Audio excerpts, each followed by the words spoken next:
right now, sir? Yes, right. Right. I want to confirm is my voice is clear?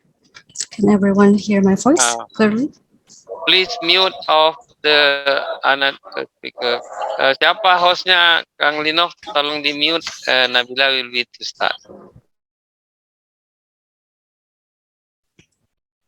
Very well. Ladies and gentlemen, may I have your kind attention, please? We are about to begin this international webinar. Before we start, please set your camera on and keep muted your audio during this webinar begin. Thank you very much. Bismillahirrahmanirrahim. Assalamualaikum warahmatullahi wabarakatuh. Salam sejahtera untuk kita semua. Greetings to all of us. Om Swastiastu, Namo Buddhaya, Salam Kebajikan. Good afternoon, everyone. It gives us immense pleasure to welcome you into this international webinar.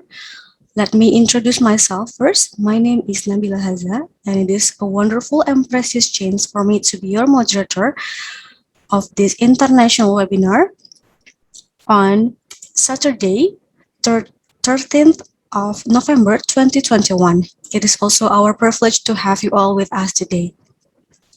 First of all, I would like to welcome all the honorable speakers in this international webinar.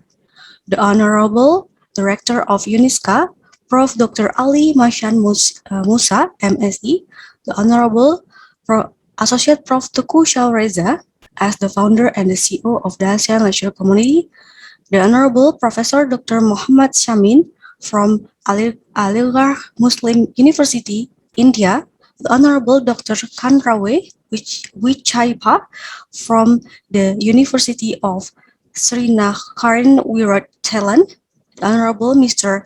Ibrahim Abdullayev, PhD from Dagestan, Russia, the Honorable Mr. Zulbastri Othman Ambus, PhD from UPM, Malaysia, and the Honorable Dr. M. Guangli from Shandong Youth University. Also, the Honorable Dr. Haji M. Naim Musyafiq M. PhD from University of Islam Kediri, Indonesia. Also, all the honorable lecturers and all the participants. Good afternoon, everyone. Thank you for joining us today. It's very nice to meeting you all. Ladies and gentlemen, let's send our gratitude to Allah Subhanahu wa Ta'ala because for this valuable opportunity and because only of His blessing and mercy we can come together without any obstacle at all here with a healthy condition in this special event. Salat and salam, praise and salutation may also be upon our beloved Muhammad SAW and also his companion. Before we come to the main session, we will start this event by a recitation of the Holy Quran by Mr. Fuad Jauhari. With that, we will give the screen to Mr. Fuad Jauhari to recite the Holy Quran before we begin this international webinar.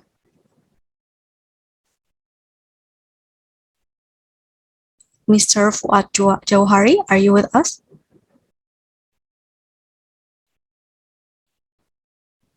Mas Fuad Johari, silakan membaca Al-Qur'annya.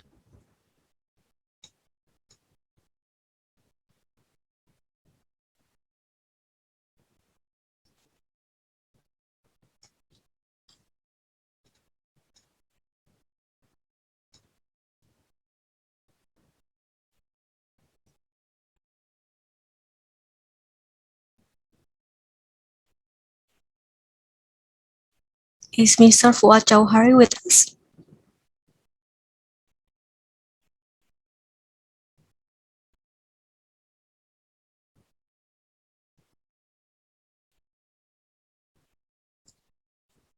To the committee, is Mr. Jauhari Fuad with us to recite the Holy Quran?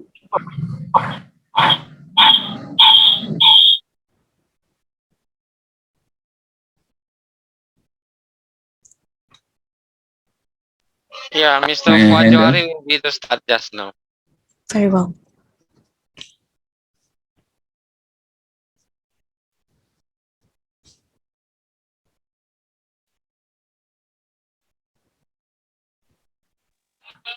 Mas Wawan, Ustadz Johari, ready?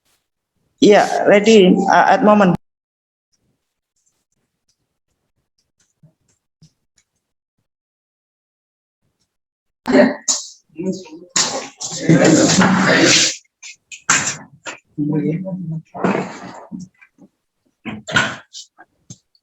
Assalamualaikum warahmatullahi wabarakatuh. أعوذ بالله من الشيطان الرجيم.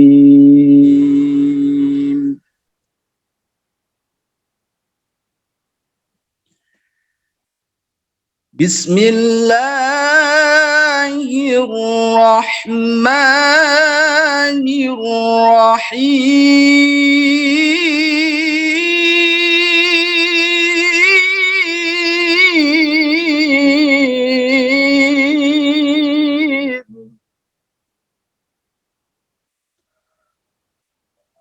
لقد كان لكم في رسول الله أسوة حسنة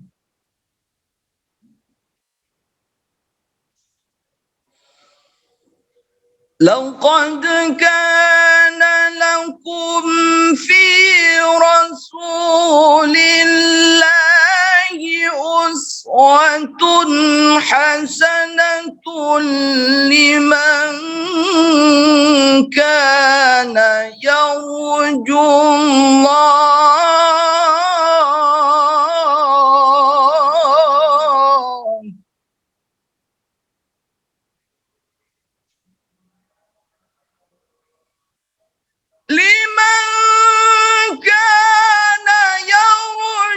الله واليوم الآخر وذكر الله كثيرا.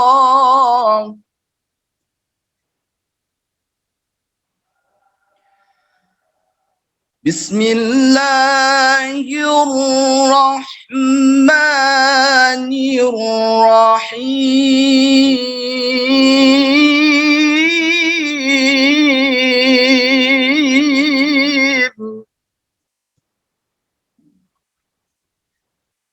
وإذ تأذن ربكم لئن شكرتم لأزيدنكم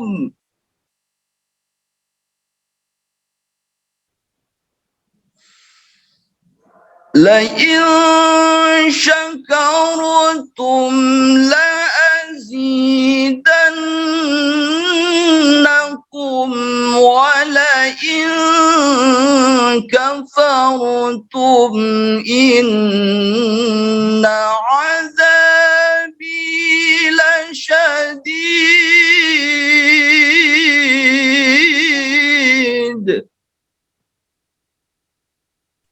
الله.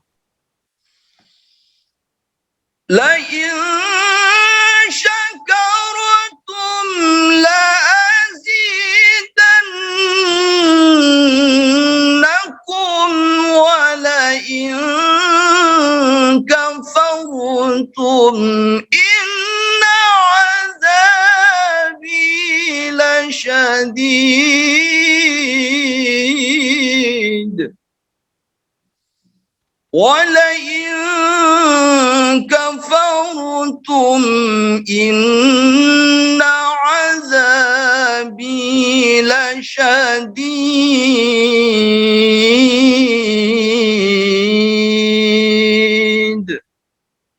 صدق الله العظيم. السلام عليكم ورحمة الله وبركاته. Waalaikumsalam warahmatullahi wabarakatuh. Thank you very much, Mr. Fuad Jauhari, for the Holy Quran recitation for us to begin this international webinar. We will continue the agenda by singing the Indonesian national anthem and also the Uniska March as well. For the multimedia team, please have the screen.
Farewell. On behalf of the committee, we would finally welcome all of you to this international webinar, the Postgraduate Program of Kadiri Islamic University, Uniska, in our theme today, the third International Conference of Interdisciplinary Science, ISESC, the third. As we are now ready to begin, first of all, allow me to introduce you to the agenda. We have started by the opening session and also the recitation of the Holy Quran. We also have continued by singing the Indonesian national anthem as well as the March of Uniska. After this, there will be an opening remark delivered by Rector of Uniska, Professor Dr. Ali Masyan Musa, MSE. And then the agenda will be continued with the session 1 of this international webinar. From our first speaker today, Professor Dr. Muhammad Shahmim from the Aligarh Muslim University, India. And then the second session, we will hear from Dr. Kanrawe Wichaipa from Faculty of Social Sciences, Surina Karin Wirot, University, Thailand. And the agenda will be continued to the session third, and we will hear from Mr. Ibrahim Ghazi Abdullayev, PhD, from the Humanitarian Pedagogical College, Dagestan, Russia. And the session fourth, we will be hearing from Mr. Zul Basri Othman, MBOS PhD, from the Business School UPM, Malaysia. After that, the fifth session, we will have Dr. M. Guang Li from Shandong University of Polycology Science, China, to have the screen. And then we will hear also for the sixth session from Dr. Haji M. Naim Musyafiq MH MPD from University Islam Kadiri, Indonesia. Ladies and gentlemen, we would like to remind our participants to join the webinar until the end of the agenda. Ladies and gentlemen, to begin this international webinar of the postgraduate program Kadiri Islamic University Uniska, the third international conference of the interdisciplinary science, ICAC the third, we are very pleased to invite the Rector of Uniska, Professor Dr. Ali Mashan Musa, MSE, to have the screen and deliver us the opening speech. Professor Dr. Ali Mashan Musa, MSE, the screen is yours.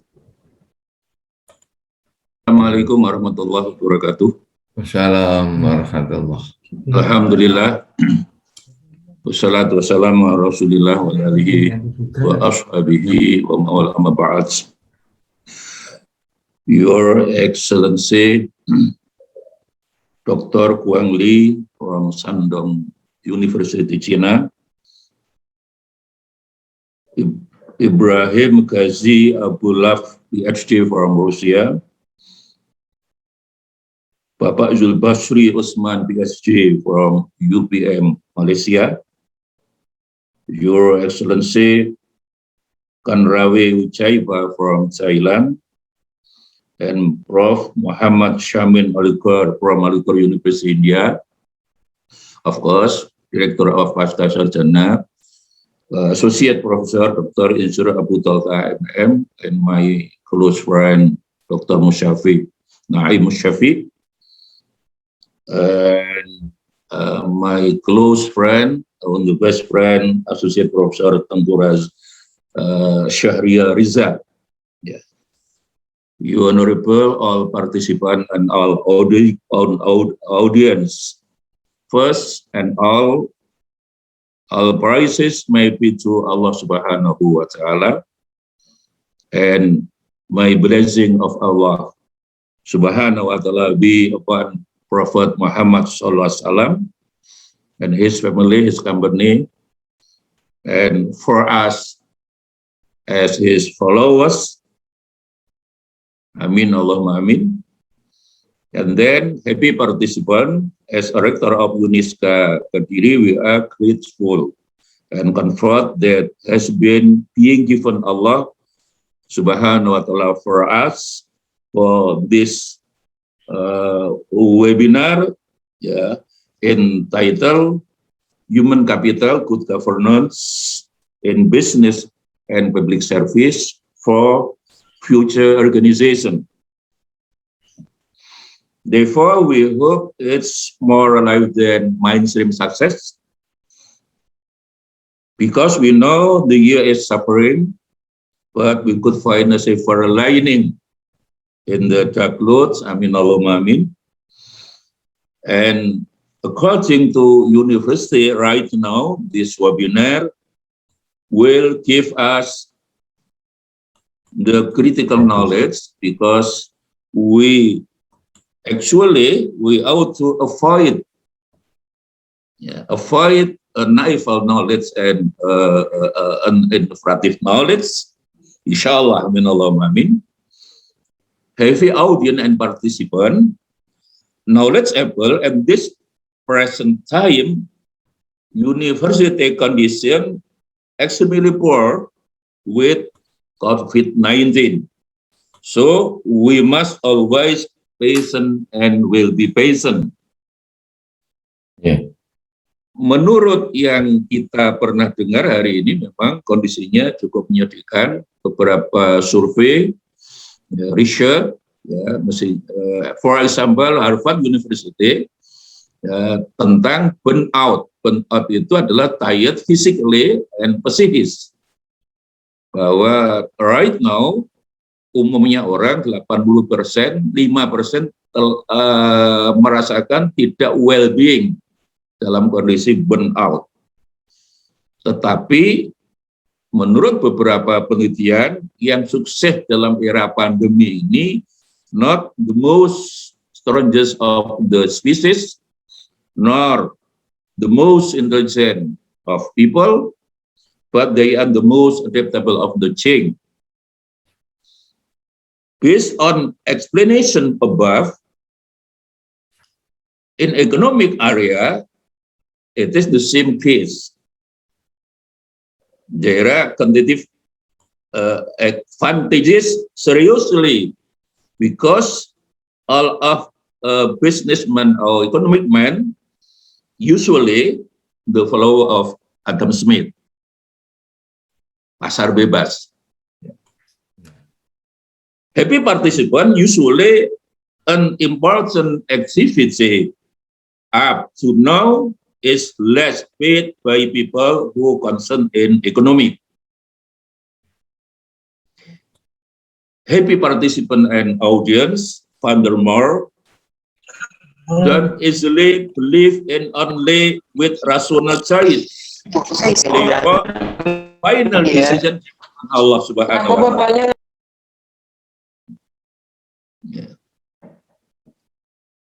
Once more, everything, the final decision depends of Allah on God Subhanahu wa Ta'ala.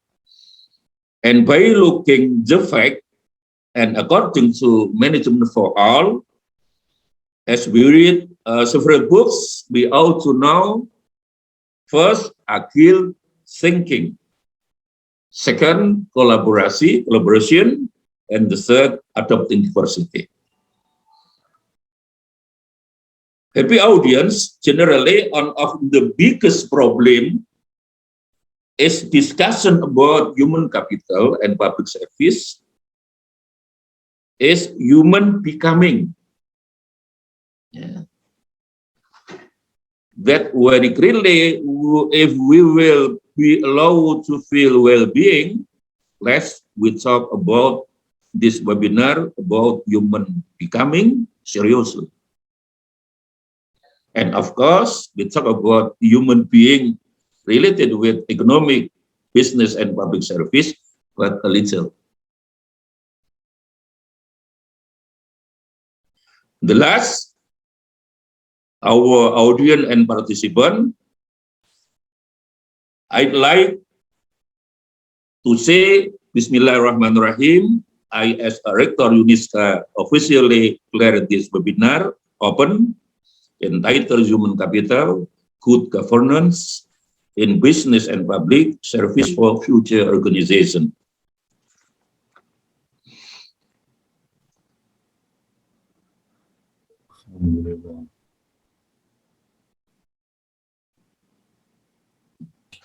Okay, what this our speech, and thank you very much for that opportunity, and we wish for Allah Subhanahu wa Ta'ala will cover all we have done in this opportunity. Aku lu kali hadza wastaghfirullah li wa lakum. Wassalamualaikum warahmatullahi wabarakatuh. Waalaikumsalam. Waalaikumsalam warahmatullahi wabarakatuh. Thank you, bro. Waalaikumsalam warahmatullahi wabarakatuh. Salam. Thank you very much, our Rector of Uniska, Prof. Dr. Ali Mahshan Musa, MSc, for the great speech for us to begin this International Conference Interdisciplinary Science IS the third. Now we have come to the main session, which will be continued by the session 1, and we'll be hearing from our first speaker today, Professor Dr. Mohammed Shamim from Aligarh Muslim University, India. And he will be talking in our topic today, Human Capital, Good Governance in Business and Public Service for Future Organization. Professor Dr. Muhammad Shamim, are you with us now? Yes. Good Am I afternoon, audible to sir. everyone?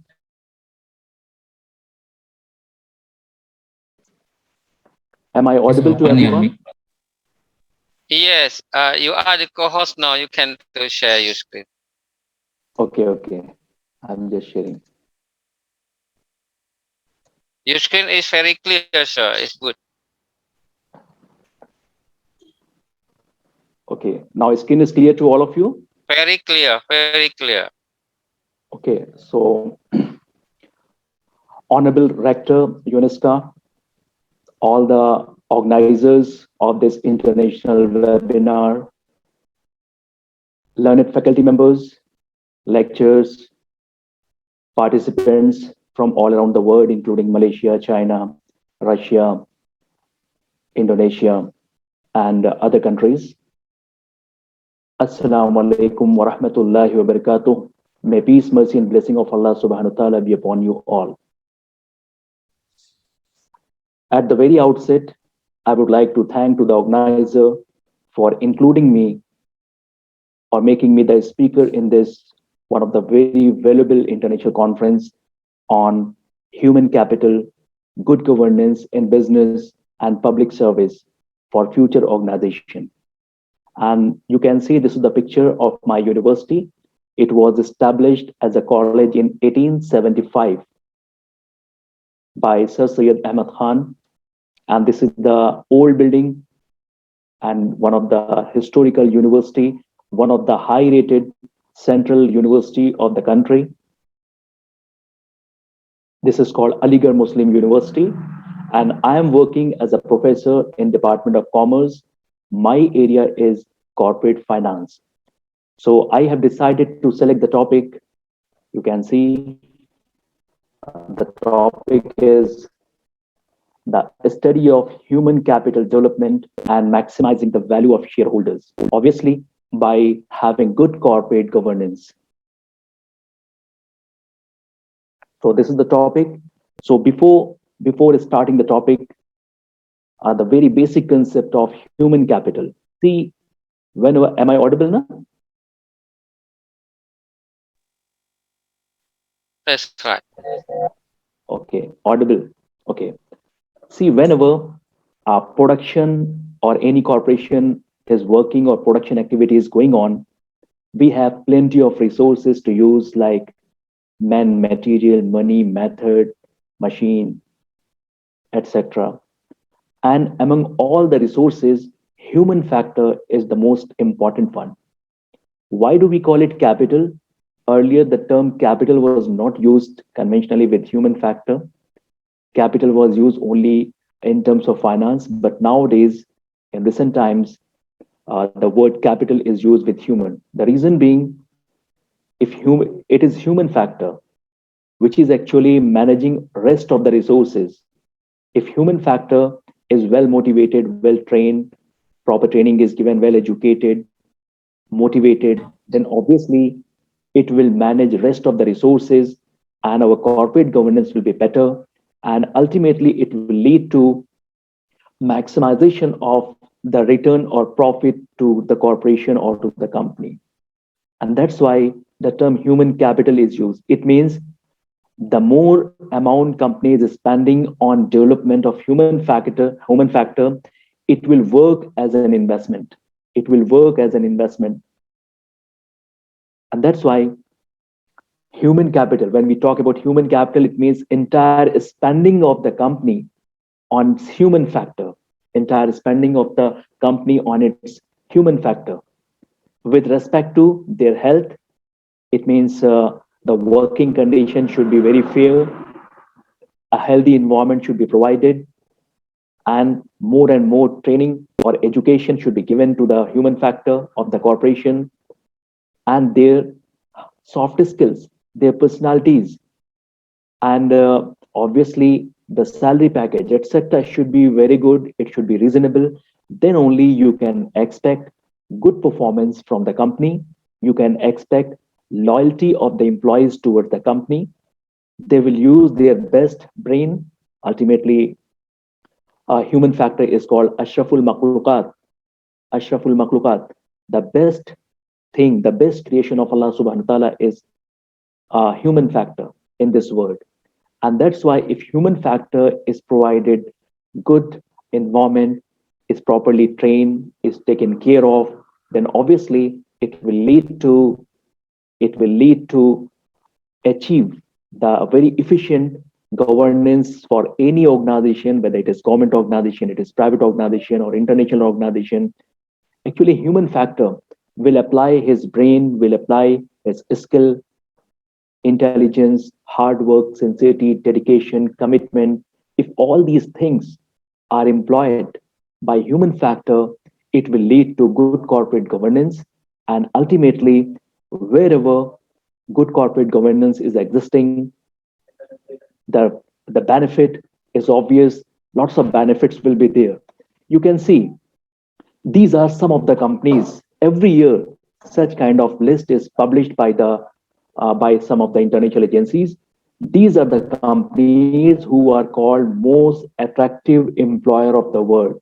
They are the best employer of the world. It means these companies are spending too much money on training, on promotion, on salary, on working condition, for their social security, etc. And that's why you can see these companies are also on top in terms of performance.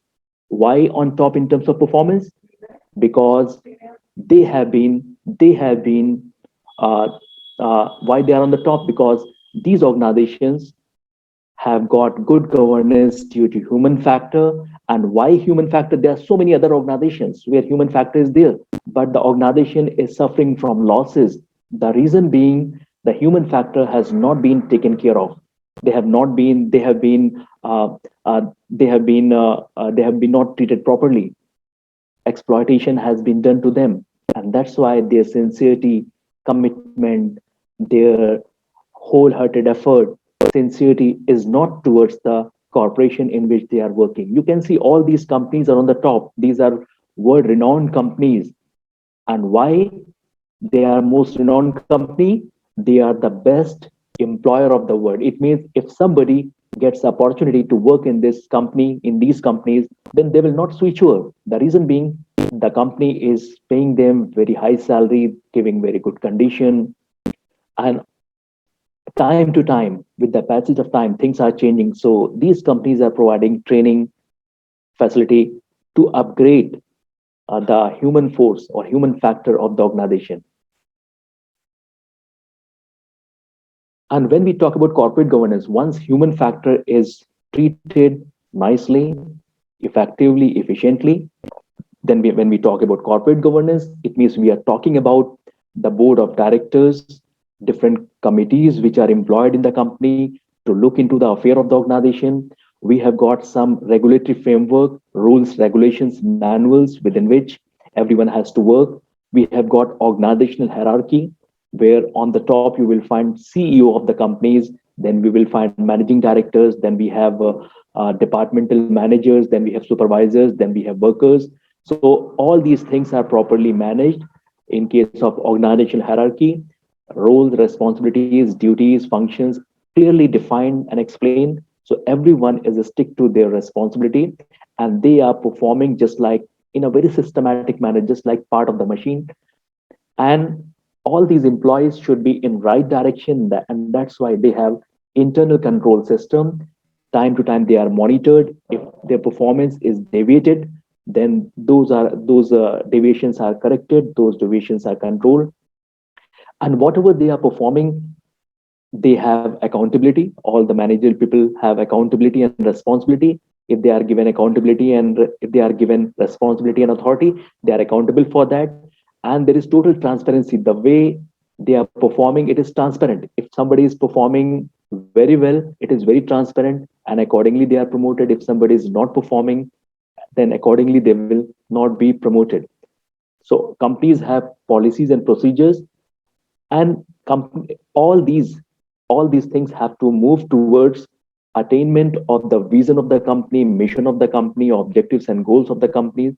So all these things are properly will be properly done only only when human factor is taken care of. Ultimately, all the resources are being controlled, managed, regulated, coordinated by human factor. And that's why human factor is one of the very crucial factor, one of the very crucial aspect of any organization of the world, whether it is government organization or private organization. See, once human factor is employed for better corporate governance, for better performance, then it will lead to creation of values in any organization. If human factor is performing well in any organization, then ultimately lots of benefits will be achieved, and all these benefits will be shared not only by the shareholders but other stakeholders as well. For example, employees. If employees are there, obviously they will get benefit in terms of bonus, good designation, salary, promotion, good working condition, lots of future benefits. Then we have customers. If organization is good, customers will be getting benefit in terms of qualitative products at reasonable price. They will be getting utility based products. And what is the benefit to the government from any organization? The benefit to the government will be, if organization is doing well, government will be getting lots of taxes from the organization. Government will be getting contribution in terms of GDP. Every government is looking for how to maximize GDP of the country. So a single unit, a single corporation is doing well, it will contribute to the GDP of the country. And like if most of the organization are doing well, the GDP of the economy will also accelerate, will also go very high. And benefit to the societies, often we have seen, if companies are doing well, companies are quite large, they also contribute, they also donate money, they give charity, they give scholarship to the students, they also give charity for social purposes, they also develop certain eco-friendly things which is beneficial to the society. And obviously, in any organization, the real honor are the shareholders who contributes capital. And once performance of the company is efficient, the performance of the company is good, ultimate benefit will go to the shareholders in terms of dividend or profit, in terms of profit sharing, in terms of appreciation of their investment. If you have invested in a good company, then not only profit you will be getting, your principal amount, your basic amount will also appreciate, will also go high. And shareholders are given benefit in terms of earning per share. A stock market, like every country has a stock market, which is called barometer of an economy. If economy is doing well by virtue of good corporate governance of different corporations, ultimately what will happen? Economy will do better. Expectation from the economy will be good. As a result, stock indexes like in US market, the stock index is called Dow Jones. In case of China, it is called Shanghai Composite. In case of UK, it is called FTSE. Similarly, in case of South Korea, it is called KOSPI. In case of Japan, it is called Nikkei. So all these are stock indexes. Jakarta Composite. All these are called stock indices. And these stock indices are called barometer of an economy. These stock indices will go up and it will attract foreign investment. Like worldwide, all the capitalist people are looking for the economy where economy is doing well. And that's why they will make investment in those economies only where performance is good, where corporate governance is good. Most of the companies are performing well. Everyone is looking for good return out of their investment. So all these benefits will go to shareholders. Shareholders are the real owner of the company. You can see in terms of market capitalization, in terms of good governance, in terms of performance, nowadays, when ranking of the companies are done, like in 1993, when ranking was done, the largest organization in terms of market capitalization, how much is the value of the capital? Capital value may appreciate if market price of equity is going up. So you can see in 1993 at one particular point of time, This was one of the largest organization, largest corporation of the world. That is ExxonMobil, then Walmart, then Coca-Cola, then we have plenty of other companies. But you see, in 2020, with the passage of time, due to better corporate governance or poor corporate governance, the position of those companies have reshuffled. If you see, in last uh, 25 to 30 years, the companies which have gone much higher in terms of ranking is called Apple, Google, Microsoft, Berkshire Hathaway, and fortunately, in all the four top companies of the world, Indians are CEO. Indians, Google, but it is Google, it is Microsoft, it is Apple or Berkshire Hathaway of Warren Buffett company, and we have ExxonMobil. Earlier in 1993, it was the top company. Then we have Facebook, Amazon, Johnson Johnson. So you can see Amazon, Facebook, Apple, Google, Microsoft. These companies, due to by virtue of their good corporate governance or taking care of human factor or human capital, they have gone to very high. Why they have gone very high? They have worked very hard on their research and development. All the large organizations are also having research and development department, R&D department. Apart from marketing department, finance department, production department, IT department, they also have R&D department. And the function of R&D department is to bring innovation, bring creativity in order to make their product and services efficient at reasonable price to the consumers. So since these companies have worked very hard on their R&D by virtue of having good human factor, by virtue of their employees, uh, as they have taken care of their employees, so their corporate governance was efficient, and that's why they are on the top. See, if we analyze worldwide, these are the countries where maximum emphasis is given on investment of fund on human capital.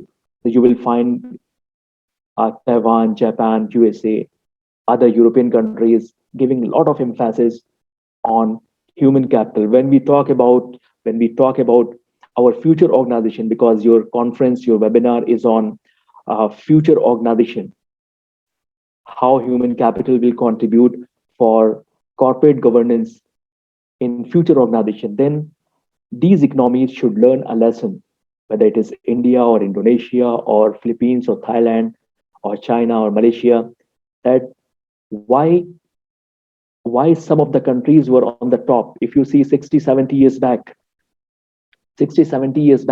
and even you see nowadays, when we talk about 100 best corporations of the world, and these best corporations are called best, the reason being due to good corporate governance. You see, most of the companies are from USA, followed by China.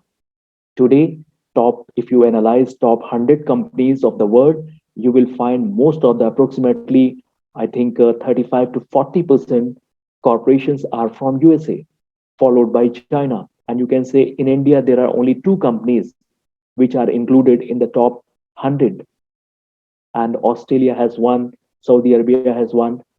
So in order to accelerate, we have to work very hard on our human capital. Ultimately, human capital is the main resource out of available number of resources. So we have to emphasize, we have to invest more and more fund on their education, on their skill development, on their training, on motivation, and providing entrepreneurship opportunities to start the business. I have seen some of the countries, it is very difficult. Once somebody decide to start the business, they will find lots of problems in starting the business.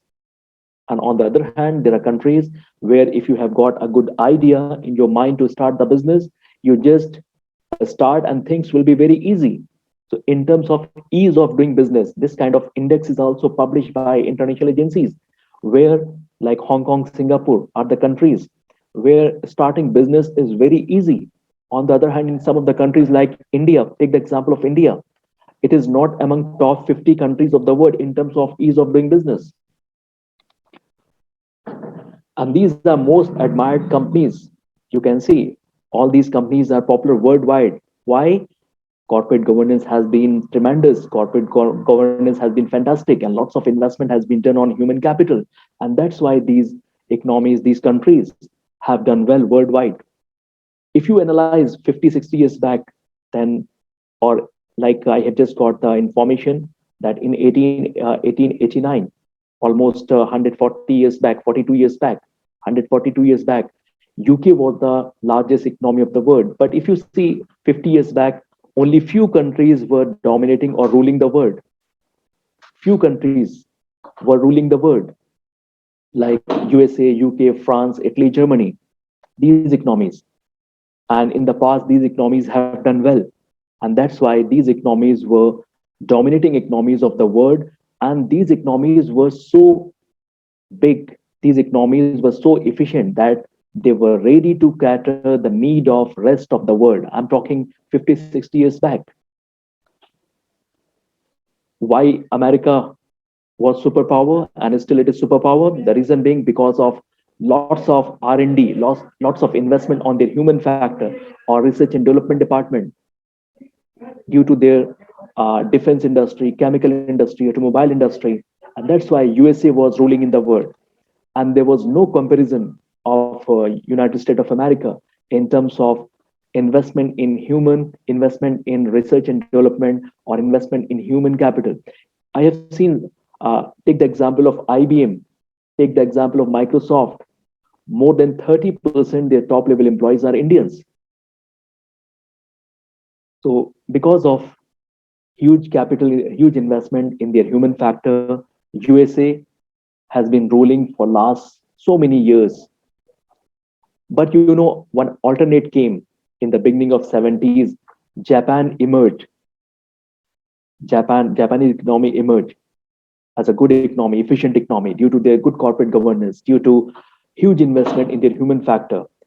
And in terms of automobile, today Japan is known for their efficient automobile industry.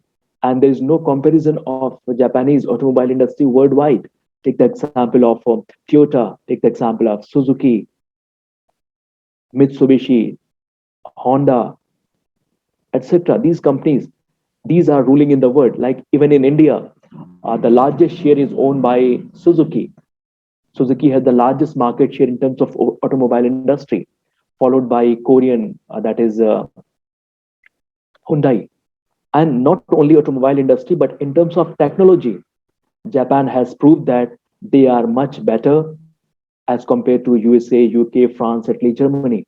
You can take the example of Panasonic, you can take the example of Sony, Toshiba, Casio, Fujitsu, etc., Canon. Then after some time, after USA, some more economies have emerged. It means I just want to say how some of the economies have got some advantage. Like USA has got the advantage of technology. Uh, Japanese economy has got the advantage of their automobile industry or technology. Then we have Korea in terms of home appliances. You can say in terms of home appliances, there's no comparison of South Korean economy like LG and Samsung. Like if I analyze most of the household appliances or products which are used in India, I hope the same thing in other countries also are from LG company or Samsung companies, and both the companies are from South Korea. Then we have got in 80s we have got one very economic, you can say newly emerged economic superpower, that is China. One of some of the participants from China, they might be knowing, in 60s and 70s China was also suffering from the problem of poverty, but they have worked very hard on their manufacturing thing. They have got a special kind of skill, like whatever China can produce in the world and can supply to the rest of the world, no one can produce like that. And that's why China is economic superpower, because of their skill of human resource in terms of manufacturing. Thing is, like if China came to know a particular product is in demand, they produce with so much of cost effectiveness that no one in the world can produce. So China has got a different kind of a skill. Am I audible to everyone? Yes, you are. Okay. So, A few 5, 6 minutes. okay. Just 5 minutes. Okay. Now take the example of India. Uh, India has got a particular kind of a skill. After China, India has also got a particular kind of a skill. That skill is human resource, skilled, professional, English speaking, human resource. And there is no comparison. There is no comparison in the world. Like engineers, doctors, teachers, managers, accountant, professionals, you will find India has got an advantage. We have lots of professionals with English speaking, like maybe Japanese are better in terms of knowledge and skill, but in terms of English speaking, India is better as compared to China, in terms of China or Japan or Korea or Singapore. You can see the leading country in terms of providing services to multinational companies, that is India, followed by China, Malaysia, Brazil, and Indonesia has also got some skill. And when we talk about outsourcing, you can see top outsourcing cities of the world. Most of the cities are from India. I have seen people are working in India on behalf of American and European countries. And it is believed in time to come, if any company of the world will not recruit Indians, it will be very difficult for them to survive. I'm talking about where professional knowledge is required, English knowledge is required, because Indians have a skill and at lesser amount they can work. And as a result, you can see during COVID period, the Sensex, which is called barometer of stock market of India, where performance of all the companies are reflected or shown. That is called Sensex. So during COVID period, you can see the performance of Sensex has gone up. You can see the index. And today, stock index of India is showing record. So far, it hasn't been. Why? Due to some conflict between China and USA. Now, most of the investors who are in support of USA have shifted their investment to India, and a lot of pumping of fund has been done in Indian stock market. As a result, stock indexes of India has gone up, and you can see in recent performance, this performance I have taken on 1st September 2021, the best economy in terms of stock market performance has been Nifty 50. That is called National Index of 50 Stocks of India. This is Nifty is also one of the stock index of India. Then followed by CAC France, Nasdaq USA, Taiwan, Dow Jones, etc. And we have Shanghai. I'm talking in terms of a stock market because my topic was um, value creation to shareholders by virtue of having good corporate governance and by investing lots of money on human capital. And you can see some of the global economies, some of the global companies, the top companies of the world, where managers, CEOs are Indians. Like Google, it is Sundar Pichai, Microsoft, Satya Nadella, Nokia, Rajiv Suri, and these are the companies. These are the few examples. These are the few examples. Even if you see the entire Middle East, where corporations are being managed mostly by Indians. And I have gone through the stock index of Indonesia and the performance of Indonesian economy. Indonesian economy is one of the very emerging economy of the world. During COVID period, lots of companies have switched over their investment. They have shifted their investment from China to Indonesia. So Indonesian economy is also one of the emerging economy of the world, and that's why it is included in G20 economies. So this is all about. It means to sum up, we have to invest huge fund on human capital, on their training, on their development of skill, soft skill, communication skill. Then only we can expect good performance from them. And wherever the skilled or trained human factor will be employed in any organization, that organization will lead to have good corporate governance. As a result, benefit not only will be drawn by the shareholders, but by the government, by the society, by the general public, by the suppliers, by the competitors. Each and everyone will be benefited. This is all about from my side. Thank you very much. Jazakallah. Jazakallah, welcome. It's very interesting. Jazakallah. Thank you very much, Professor Muhammad Shamim, for your very excellent presentation, as well as very insightful on about the human capital development and also both of the interests of the shareholder and also the stakeholder in India. Thank you very much, sir. You're welcome. Yes.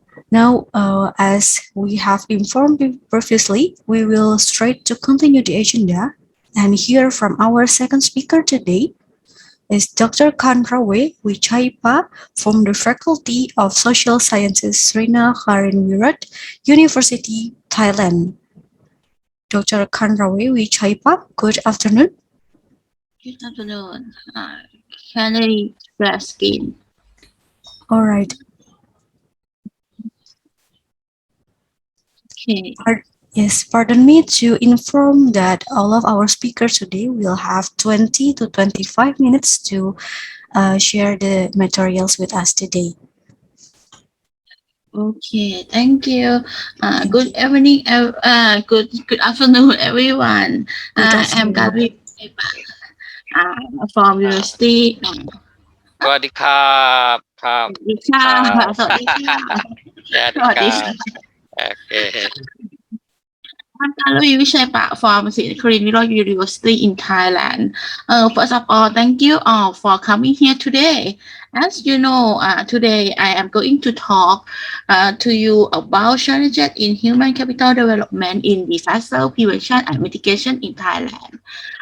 This is the case study in my research about the coordination between center state and local administration in the framework of fragmentation and fragmented centralism. That is the challenge in the collaborative governance between center state or local state with the management and government in the person known as governance. The next is the introduction, which is this is the challenge in collaborative governance with the management and governance. And introduction is the mission in Thailand. Mission of disaster prevention and mitigation in Thailand is the personal development, because the operation, weather, incident and management require people have knowledge, skill, and attribute that appropriate to the area of operation, hazard or risk in the area. That the goals of disaster management is reduce the risk from the several impact from disaster. And in the act of Disaster Prevention and Mitigation Act in Thailand, mentioned is the local administration have the important mission to prepare and disaster prevention, to develop competency, to respond, assist victim and reduce the impact of disaster, because local administration is an agency that the cause of the people and first to defend. That this is the human resource development is need to develop to suit their duty and area. Therefore, increase the efficiency of disaster management is necessary to develop the capacity and respond disaster management and develop human resource, especially those working in incident response, because disaster staff must be always ready to face in the risk their profession. And in the Thailand have the 11 national economic and society development plan mentioned on focus on human resource development with essential that aim to be able to adapt impact of the change. And the next one is the competency development of disaster prevention and mitigation works, and staff will develop capacity of disaster staff. And the competency is mean KSA. K is knowledge, skill, and attribute will make the job successful, and ever individual is create outstanding achievement, and in the organization have competency will make the job successfully and achievement in the organization. That in Thailand have the institution for develop capacity disaster staff. It in the institution have the basic course of develop disaster staff in center state, but in the local administration response for disaster hold the position of disaster staff. Although center state and Department of Disaster Prevention and Mitigation can provide knowledge, can provide skill, but in the local administration, the power to employ disaster staff reside with the local administration. This is the lack and the point of the lack of human resource development and human capital development. The next, I prefer the limitation in the Department of Local Administration.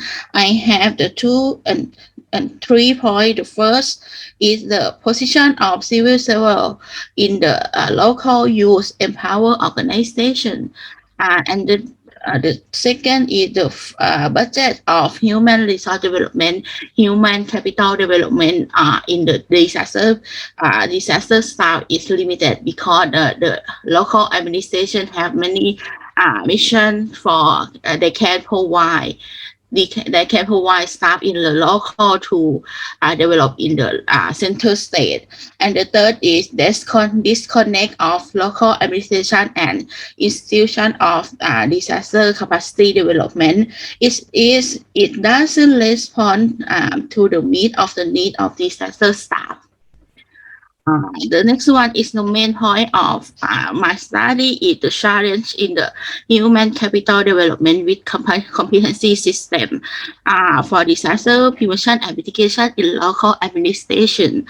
The competency based on human resource management system has used for the long time, and in other system no, without the pressing important to develop human resource and human capital to have the competency essential by the local.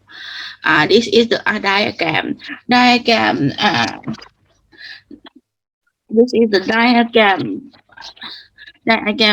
Show the management of Department of Disaster Prevention and Mitigation have the Ministry of Interior and have the 2 departments.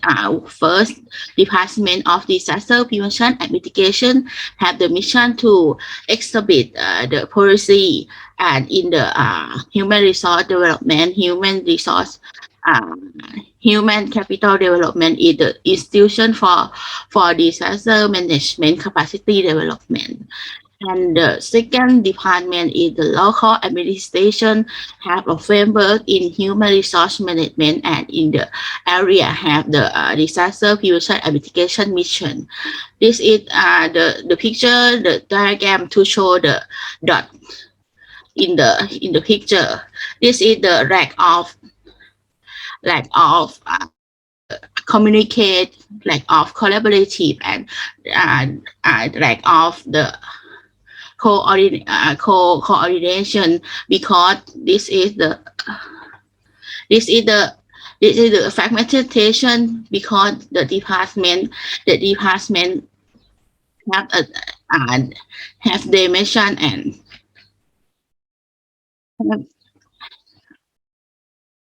sorry.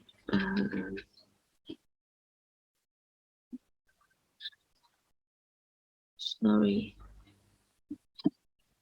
The department this department have department of disaster prevention and mitigation have their mission, and local administration have their mission, and not connect is the point of the develop human management of disaster. The diagram show the disaster prevention and mitigation relate to the both department, because Department of Disaster Prevention and Mitigation must educate and develop disaster prevention and mitigation staff to work without the framework of nation and international standard. Also, disaster prevention and mitigation work will need to receive human resource management under the framework of Department of Local Administration. This is the lack of develop them. For the lack of develop them, have the challenge of the both these department. First challenge of department disaster prevention and mitigation is no direction, no development, and no teaching, and no communicating with local administration staff and local administration. The second is the cost of Department of Disaster Prevention and Mitigation don't meet to the need of local administration. Is it the measure of obstacle to develop of human resource to meet international standard? The challenge of the Department of Local Administration and Local Government is the disaster staff unaware their competency required and regard to the human resource assessment and management. And the second is I mentioned that the create of framework for human resource management and in local administration, if it's truly and competency can create by the area, will make the human resource management smooth and harmony with the human resource development. The last but not least is my suggestion. I have two suggestions. The first suggestion from the Department of the Disaster Prevention and Mitigation, I propose the institution for disaster management capacity development to provide training course that are more respond to the line of competency and specific competency in all area. And the second is the distribution of order. There is still lack of responsibility with the method in the communication and local facilitate the operation. The process should be reduce the order and to the respond more properly in the local incident, because when the both of department collaborative and communicate is to make the disaster development and disaster development staff is successfully. This is my research. You can contact me at the Department of Political Science, Faculty of Social Science, Road, University. Thank you. ครับคุ้มค่า ขอบคุณค่ะ Yeah, thank you. Very well, thank you very much, Dr. Karawi Wichaipa, for your wonderful presentation explaining to us about the challenges in human capital development and disaster prevention and also mitigation in Thailand. Thank you very much, Doctor. Thank you. Yeah, now we will continue to hear from our third speaker today, Mr. Ibrahim Ghazi Abdullayev, PhD from Humanitarian Pedagogical College, Dagestan, Russia. Mr. Ibrahim Ghazi, good afternoon. Allah wasalan ya akhi Ibrahim coming.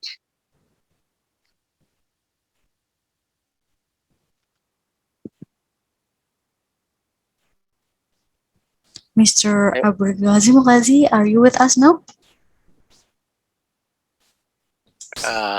You unmute, just mute. For our host, maybe can remove the spotlight from Dr. Kanrawe to Mr. Ibrahim Ghazi.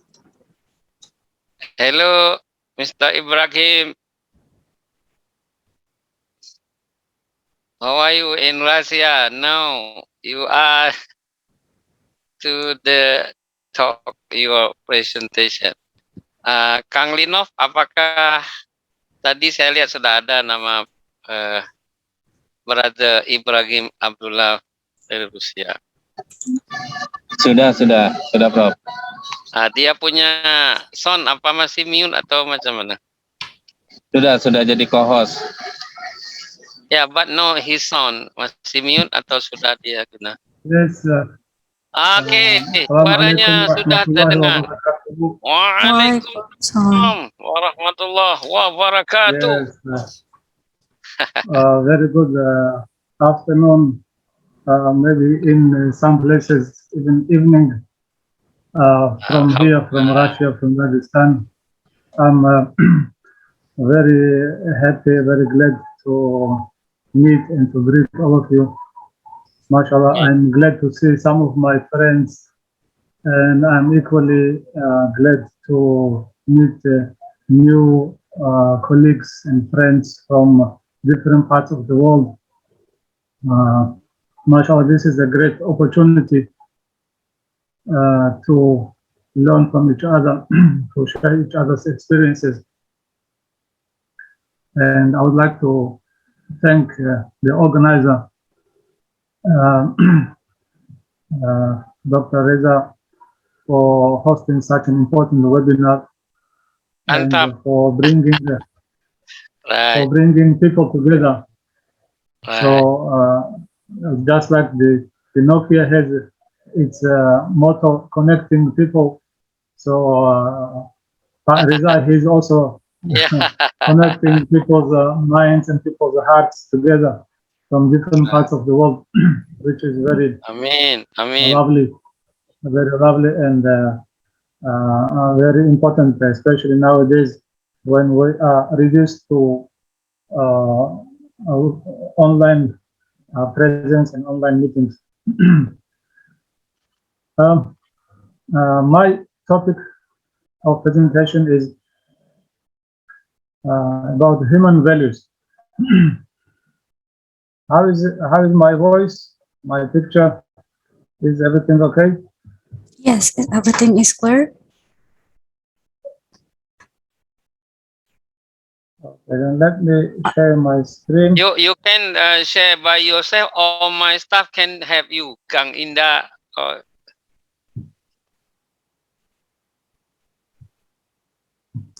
Okay, I'm going to share my screen here. Okay, no, it's very clear. Good, bagus.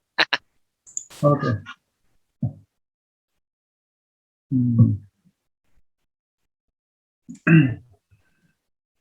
So this is the topic of my presentation: human values from valuable humans. So when we talk about human values, of course, mostly we refer to the psychologists, because those are the people who specialize in human feelings, human behavior, etc. And sometimes we refer to philosophers also to learn about their ideas and their definition, their understanding of what is human values. In my presentation, I have decided to look at it from the perspective of Muslims' understanding of what is human values, especially those who I consider to be more knowledgeable and more practical about it. Those who talk about human values, human different states and different conditions from their personal practical experience, and not from theory, not from books, not from certain information they have gathered from different sources, but from their own personal perspective. So I have selected some of their statements on which I will talk briefly. To start off, I would like to begin with the current situation that we are living in. Everybody, I'm sure, would agree that nowadays the world is not the same as it was before. We are living in a very strange times, very difficult times. We don't know even the current reality, how to call it, how to explain it, not to talk about our future. So the current state, our current situation can be characterized by speed, information explosion, and uncertainty. There is so much uncertainty in the world, and there is so much information that we are not even capable of knowing and putting it in proper perspective. And of course, it creates a lot of side effects, such as degradation of family, institution, and personal value. There is so much volatility, hostility, and tension between cultures and nations. And some people call it that nowadays we are living in a postmodern times. Some scholars even said that this is the end of the time. Sheikh Imran Hussein, he even says that he gives certain time frame about the events that are going to unfold very soon. I'm sure some of you may be aware of him and his statements. So all this leads to coming to human perspective, it leads to a lot of mental health issues. There is a lot of psychological problems, psychological disabilities. Millions of people worldwide have mental health conditions. It is estimated that 1 in 4 people generally will experience a mental health condition in their lifetime. Almost 1 million people die due to suicide every year, and it is the 3rd leading cause of death among young people. Depression,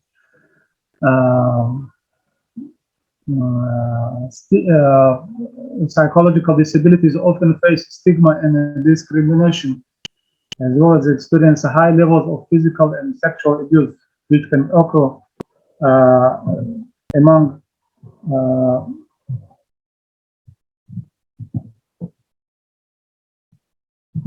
people in different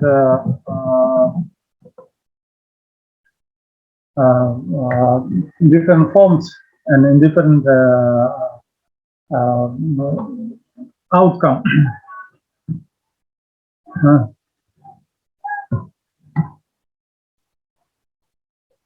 Now, how do I go to the next slide?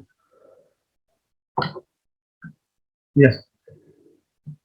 According to speech and data of 2012, in the US and the UK alone, the 2 most sophisticated and advanced civilizations, there are 27 million drug addicts, 89 million alcohol addicts, 106 million people addicted to cigarette smoking, and every minute there are some sort of robberies and rapes, abortions, and all sorts of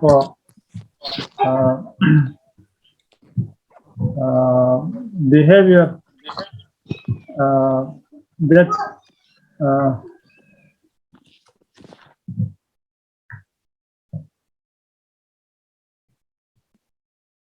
where do I?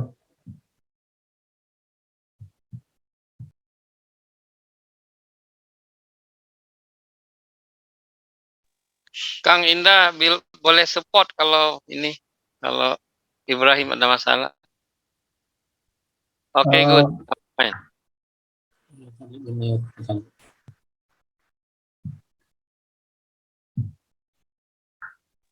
Yes, sir. It's okay. It's okay. I think there is some slide setting problems that I'm experiencing here. But anyway, so what are the human values? What constitutes the human values? When we talk about the human values, we are talking about persons or society's beliefs about what constitutes a good or bad behavior, what is important to humans or to societies. Basically, human values, they are virtues that guide us to take into account the human element when we interact with the other human beings. And values, they are received through cultural means, especially diffusion and transmission or socialization from parents to children. And the parents in different cultures have different values. For example, in Italian parents in Italy, they value social and emotional abilities and having an even temperament. Spanish parents want their children to be sociable. Swedish parents, they value security and happiness. And Dutch parents, they value independence, long attention spans, and predictable schedules. Now, talking about the human values that I have selected to share with you, I would like to begin with the love. I think love is the core value among the most important human values.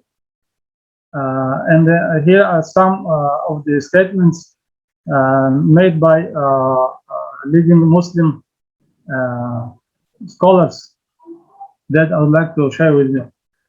The lover is destroyed.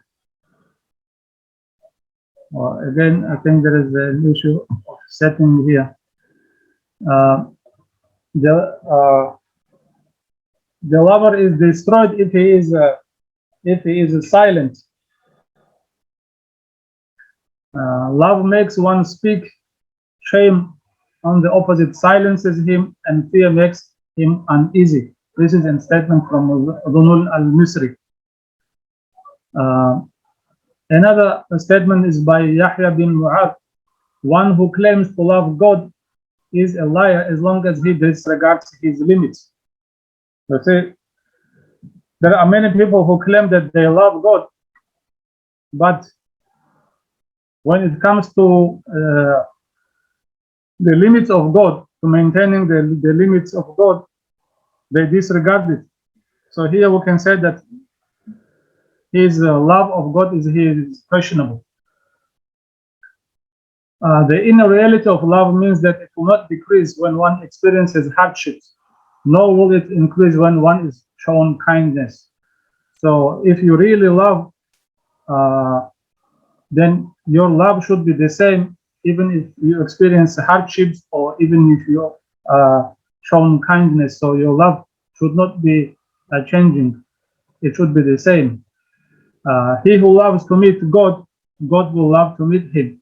And he who does not love to meet God, God will not love to meet him. This is a hadith from Prophet Muhammad sallallahu alaihi wasallam. The next value is contentment, which is rida. Contentment is the satisfaction of the soul with the sustenance that has been apportioned to it. So whatever sustenance God has decreed for you, that the person should be content with it.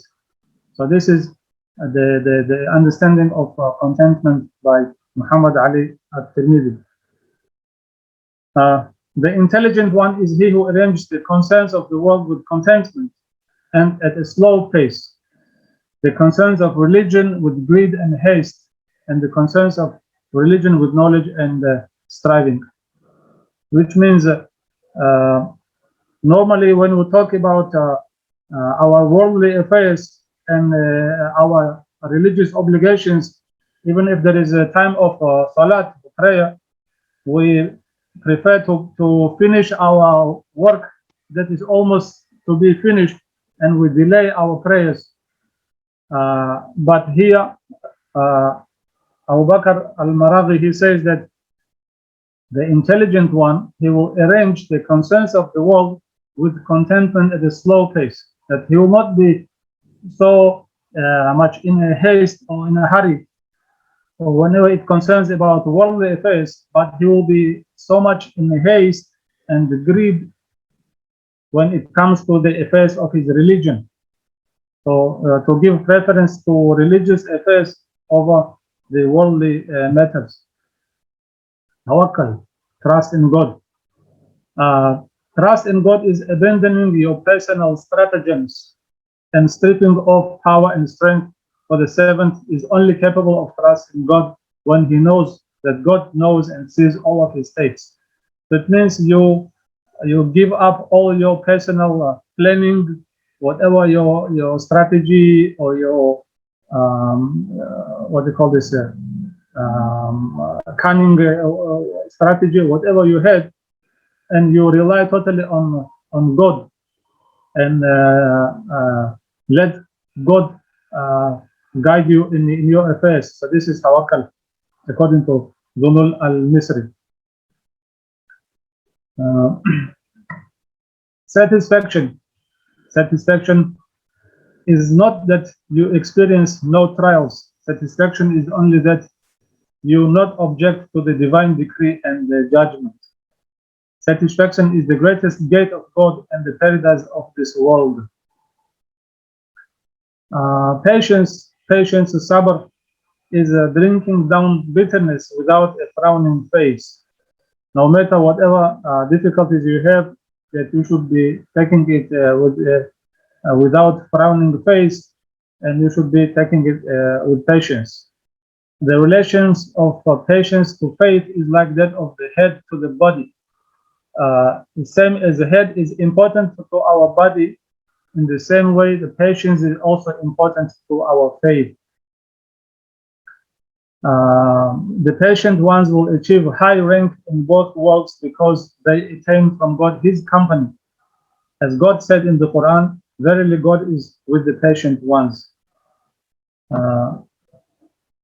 Sincerity, ikhlas. Sincerity means protecting oneself from concern for the regard of men. See, when we do some sort of action, we always think that what people are thinking about us, what they are going to say or to think about us. So if you are sincere, that you should totally disregard men and what they think. So this is sincerity.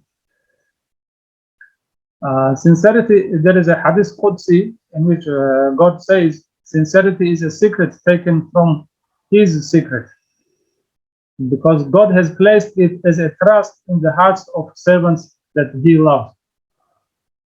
So this sincerity is such a secret that it is between Him and between God, and nobody else knows about that sincerity. So this is that kind of secret that God has placed in the servant's heart. This is another, my favorite one. When they perceive sincerity in their sincerity is in need of sincerity. So when a person thinks that he is sincere, then his sincerity is in question. It is questionable whether he is truly sincere or not, because if he is truly sincere, then he should not think that he is sincere. The dearest thing on earth is sincerity. How many times have I struggled to rid my heart of hypocrisy only to have it reappear in another guise? So this is by Yusuf bin al-Hussein. He said the most difficult thing for him is sincerity, because whenever he thought that he is sincere, but it has been reappearing again in another form, in another guise, for him to find out that he was not really sincere, or else he was thinking that he was really sincere in his act or in fact. Thankfulness, shukur. Thankfulness is the ability, for the ability to be thankful is more complete than thankfulness. You see, our thankfulness is actually, it is coming from, not from ourselves, that we think how God is great with his bounties to us and we are thanking God. Not actually, our thankfulness is coming from God, and it is God that makes us to be thankful. So we should be thankful for the thankfulness of God that has placed that idea to be thankful in our heart. So again, we should be thankful for that thankfulness. So for that thankfulness, we should be again thankful. So in such a way, our thankfulness for God is never ending. So it should be no continuous thankfulness, because actually it is not coming from us, it is coming from God, who made us think and ponder about it, that we should be thankful to God.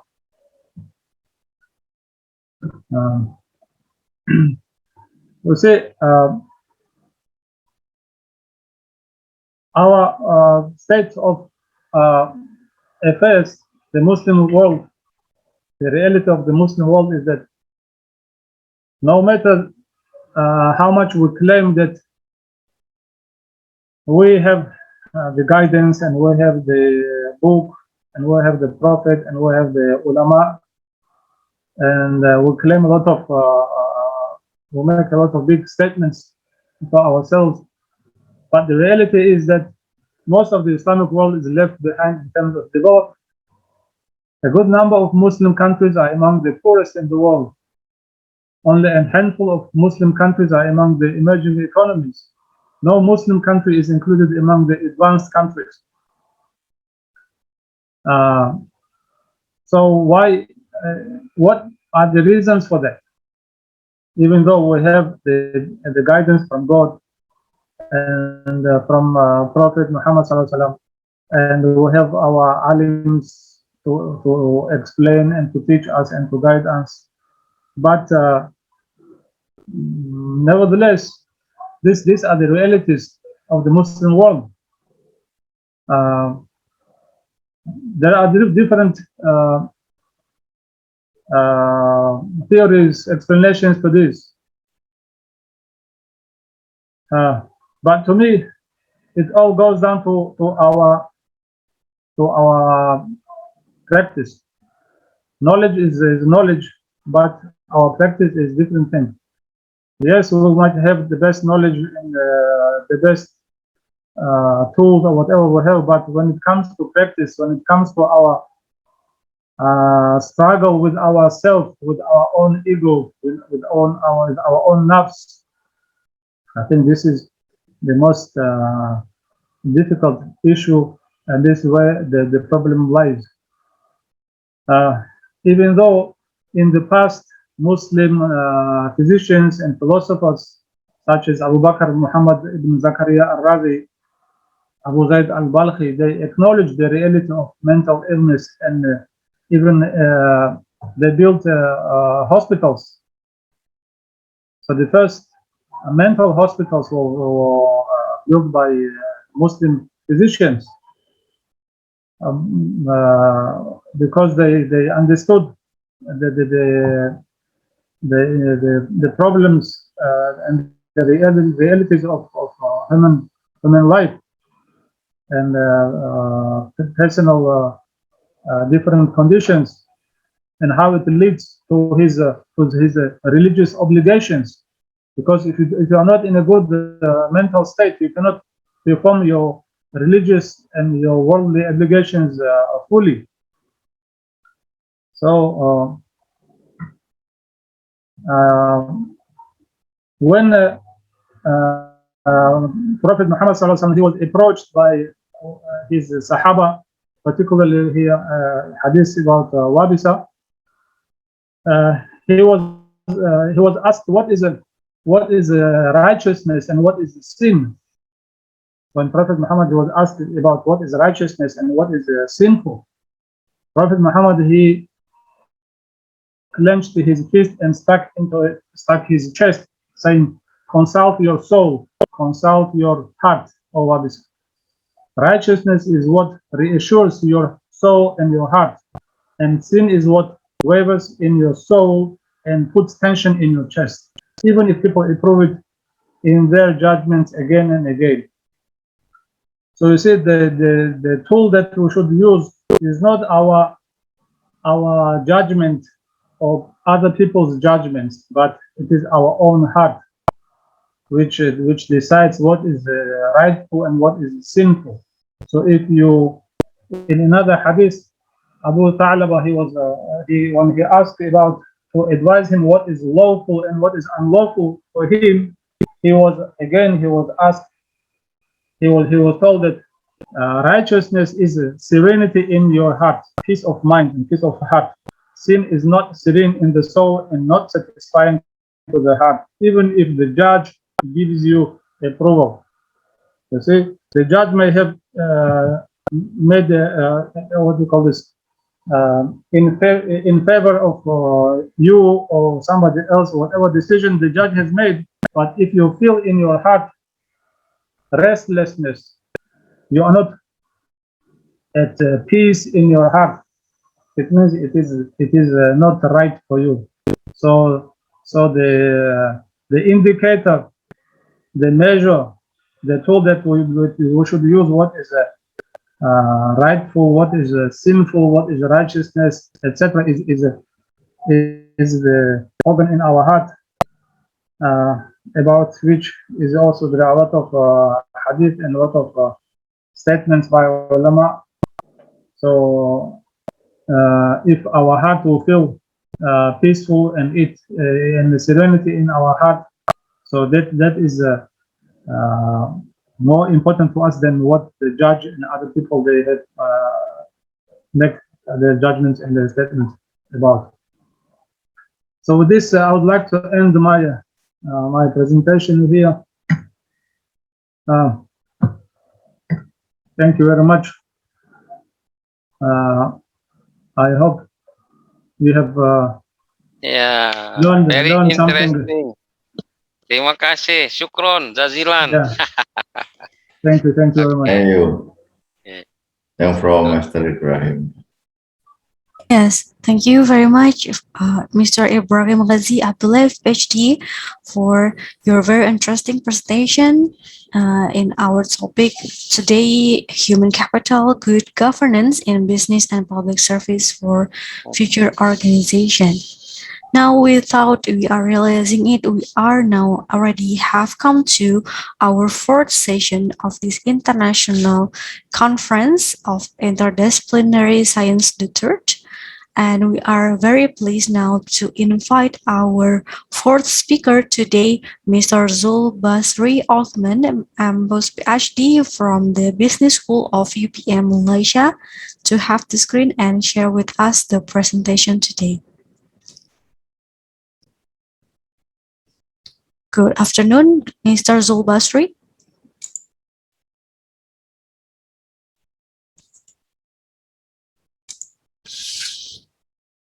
Masih mute lagi, tak dengar.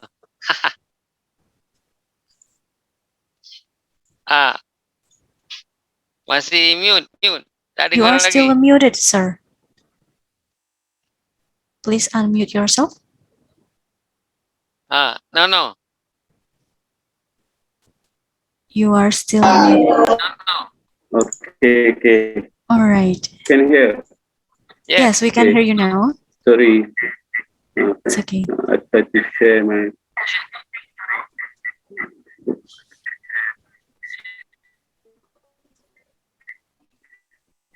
Look more handsome. Thank you, Pak Riza. Yeah, now your screen is processed. will be to coming.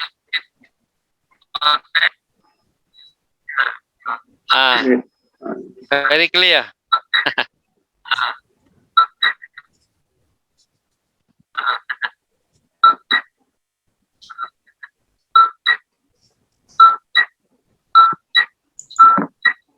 Your screen is clear. Can you see my Yeah, slide? clear, sir. Okay.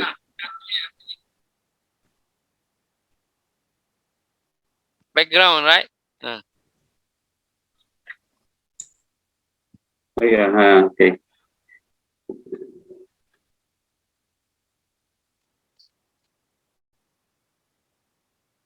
My staff can to help you if you want. It's okay. It's okay. Yeah, I can manage. Okay.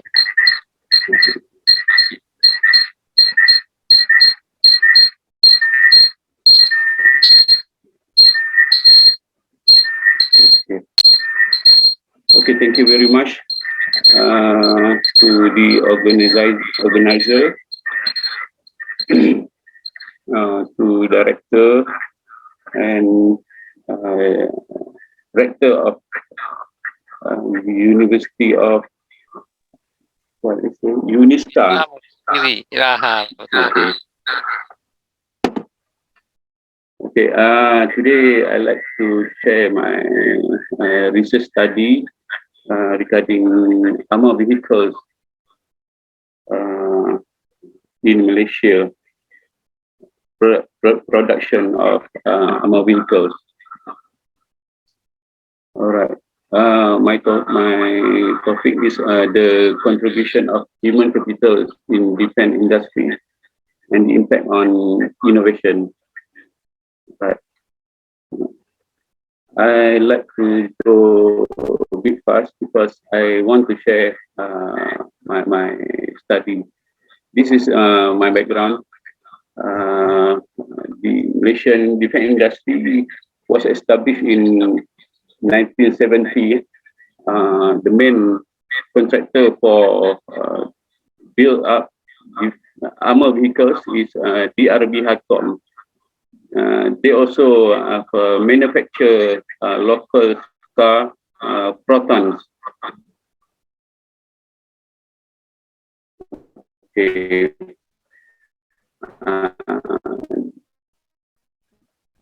In manufacture, main contractor like DRB Hacom, Defense Technology, MDEC, BSSB for me, and many more. This is main task for product armor vehicles. Okay, the second tier is subcontractor. They are produced for sub-component for armor vehicles like Sapura, Ketmat, XY base, and many more. Okay, this main contractor has built armored vehicle and also related product for Malaysian defense army. And the latest product by DRB Hacom is 257 unit armored vehicles for Malaysian army, which estimate cost about $2.4 billion or about 7.5 billion Malaysian ringgit. Okay.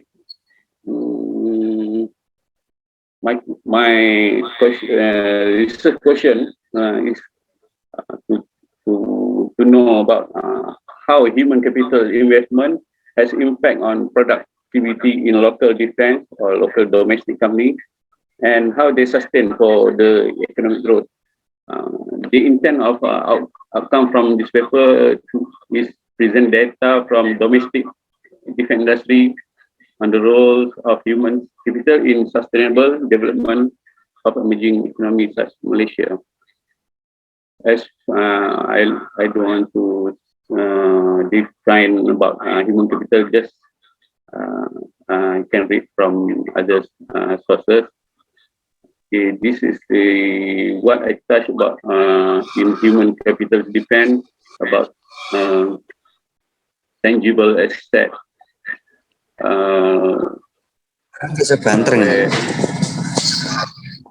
Where intangible asset in defense industry comprise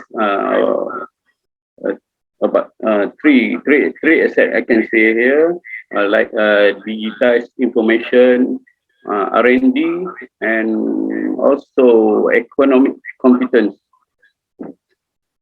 And in defense industry, there are many intangible assets like transfer of technology from the company, OEM company to our local company in Malaysia. And then the concept of human capital, like hiring the talent, having all skill set in the company workforce, and managing employees effectively to increase the productivity. And why human capital is important?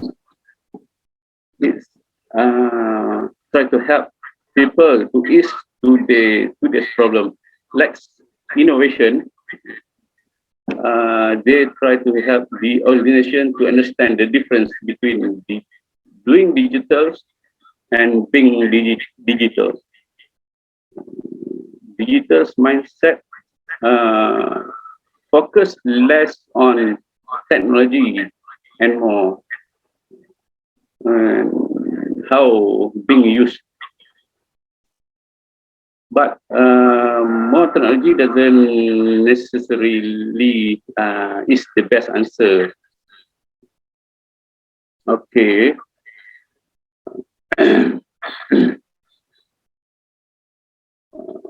This is I want to show this is a budget of Malaysian military spending trend from 2010 to 2021. At the first few years, early years, we spent a lot of money for military spending, but in late last few years, this is a global trend where military spending become a downtrend, include Malaysia and all over the world, maybe include Asian country. So from this military spending, we can say about 10% of this budget go to R&D, research and development in defense industry. From my questionnaire survey, I've asked a few companies, they have spent about 10% for R&D. So from this R&D, this will produce a new product from innovation.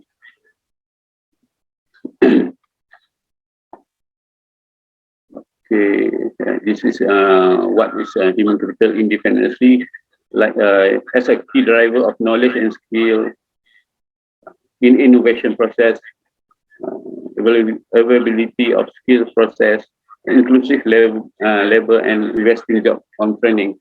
I don't want to elaborate more, but I want to share later what I've learned from this study. This is Malaysian Human Capital Index. This is a human index in Malaysia. In Malaysia, okay. The methodology that I use in study for armored vehicles industry, I use qualitative technique by using in-depth interview, and then I also use secondary data through annual report and article value and many more. Then I use the purposive sample because this is a case study, and I'm also use a semi-structured interview in interview session with respondent. Then I'm using Enable 12 Plus software to do the analysis. And through the case study, I've asked the SME or small medium entrepreneur or domestic company about their experience that are related to managing and implementing process of defenders with the challenge, also the profit, and also the policy that government implement either support or not the local industry in defense sector.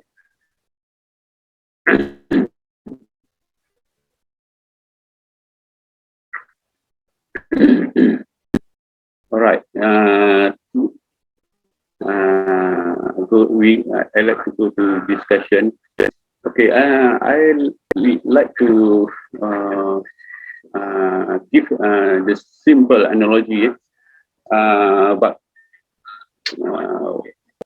innovation. What is human capital and innovation? The simple that I can share is about handphone. From analog handphone button to touchscreen handphone. Like in USA, in the last 2 decades after World War II, USA almost has a double investment in scientific research and technology development.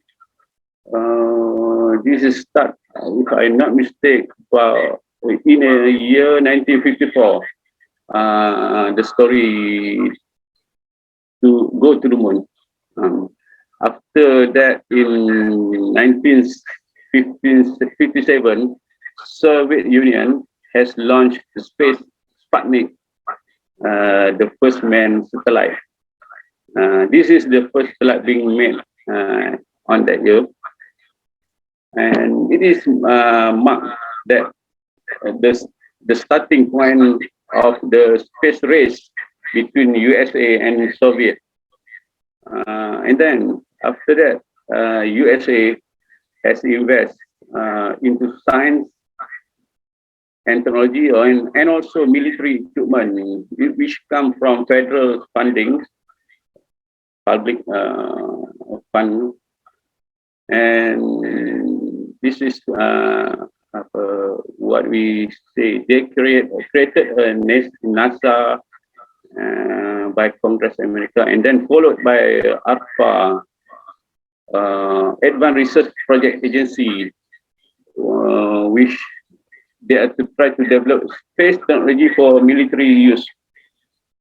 And today, they are flooded of funds, easily come to the research, often through university research or institution in all aspects of like Ministry of Science, Technology and Innovation, or called MOSTI, has the same purpose to utilize university and institution to run R&D. Okay, back to USA in 1969.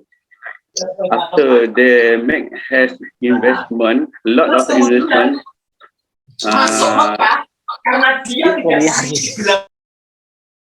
It takes to USA when they have launched the Apollo 2 for the space mission, which landed a landed human on the moon. It takes about 15 years since 1954 to 1969 to become fruitful or success from their investment, which is like a beating Russian at that time. But what I found from that investment in innovation, the funding innovation is like a foundation for our modern life. The simple analogy, like what I say just now, handphone. Maybe last 10 or 20 years ago, we have a first smartphone, like a button phone. And then in 2007, we have the first launch touchscreen handphone, and lately 2020, a new generation, new innovation with high camera, high whatever, many facilities compared to the early production. The cost of handphone much higher, much a lot of money to spend, and their technology is still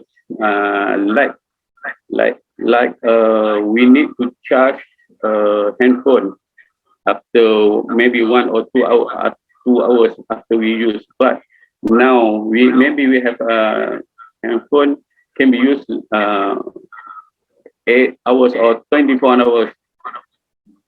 That is a contribution of innovation from the first start to today's. I'd like to use the example of the handphone because in the military, they are using that kind of technology. For your information, the internet, GPS, touchscreen, and many more, mostly come from military technology, like handphone. It started from walkie-talkie for military communication, and after the innovation, many innovation has made. Today, it become a commercial product to ease human connecting to help people communicate in all over the world. Maybe in the first stage, federal government need to invest from public fund a bit higher bulk of money, but after the product has been is success of being commercial, private fund will take over the task in R&D. This is a cycle of what is in economic cycle.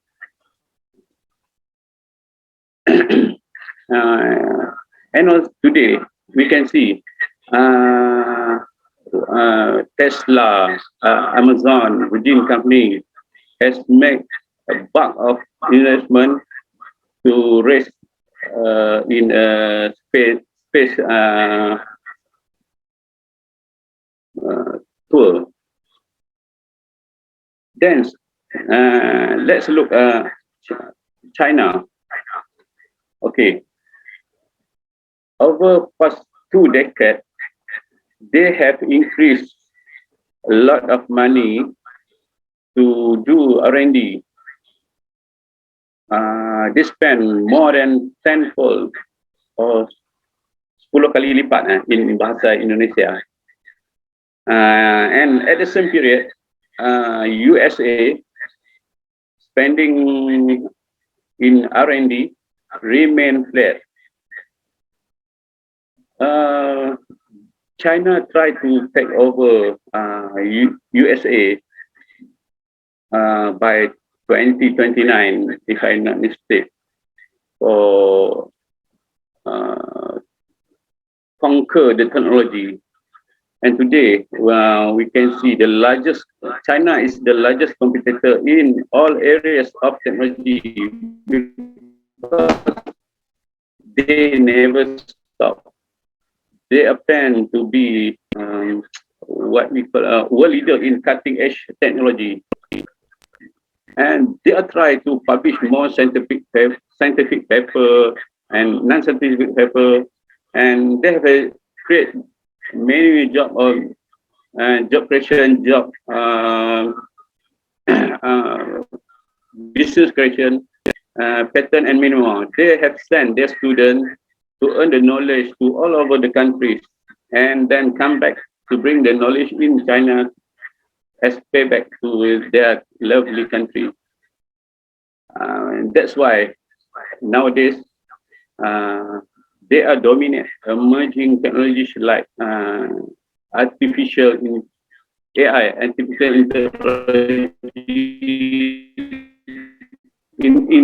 intelligence, robotic, quantum computing, scientific biology, until what I study, biological weapons, and the latest one, 5G, which make very sensitive to USA.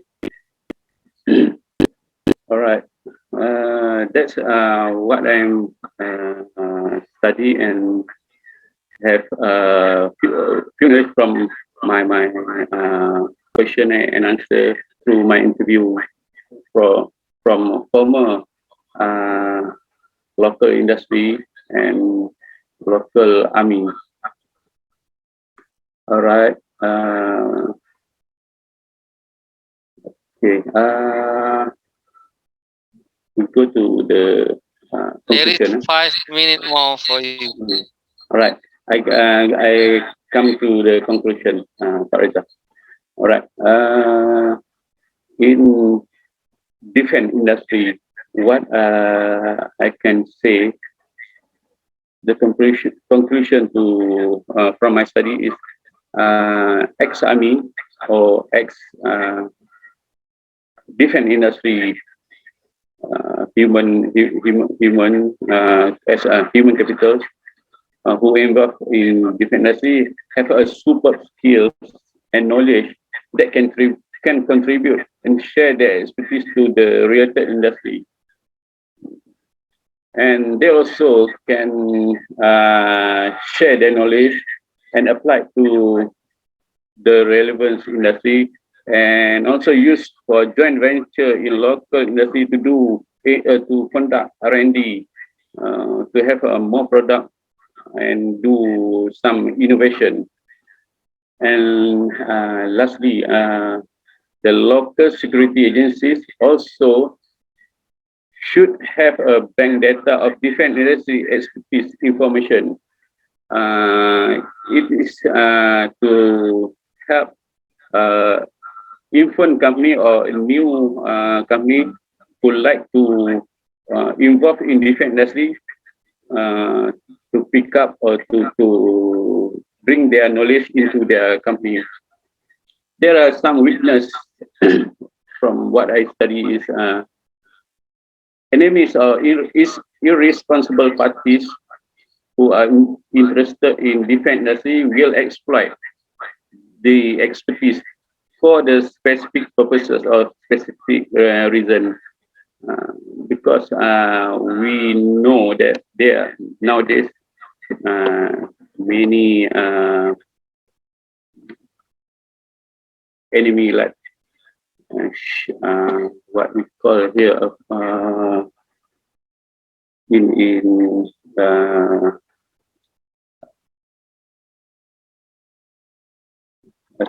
okay, it also become a threat to the expert in strategic area and critical area. From my studies and our experience, Malaysia country experience, we have a lecturer from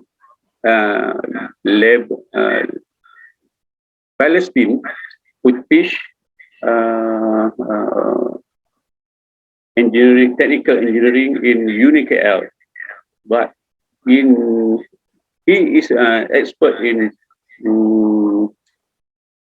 electrical and manufacturing, something like technical. He's being killed by Israel when he went back to Palestine, because he got a knowledge and expert in some critical area to do like some bomb, like wiring anything in military equipment. And then this witness also include the expertise will disappear if not applied into the industry, or it is a loss to government, because the high initial investment to acquire the knowledge, like armor vehicle, we need to invest about 7.5 billion Malaysian ringgit to have 257 armor vehicle. This is a package which includes a transfer technology, and if our expertise being hijacked from country, this is lost to government. All right. There's my limitation of study is time constraint, respondent constraint, and also delay, and many appointment are postponed. And lastly, my further study how to we need to protect or manage human capital independently from turning to negative aspect, what we call brain drain. Okay, that's it. To all the audience, thank you very much. Assalamualaikum warahmatullahi wabarakatuh. Waalaikumsalam warahmatullahi wabarakatuh. Thank you very much for our fourth speaker today, Mr. Zulbasri Altman, MBOS PhD, for a very insightful, also incredible presentation that you share with us today in this International Conference of Interdisciplinary Science, the third. Ladies and gentlemen, we are now continuing our international conference to the next agenda, which we'll be hearing from our fifth speaker today, Dr. M. Guang Li from Shandong Youth University of Political Science, China. Okay, screen of Mr. Zul will be to closing first. Yeah. All right. Sorry.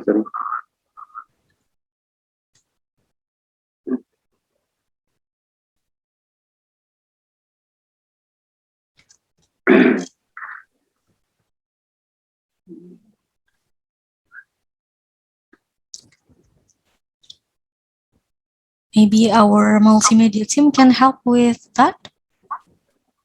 Yeah, please help. Pak Lino, bisa di close the screen of Mr. Zulbasri atau Kang Indah atau siapa aja boleh. Yes, and put the spotlight to our next speaker, Dr. M. Guang Li. Assalamualaikum. Waalaikumsalam.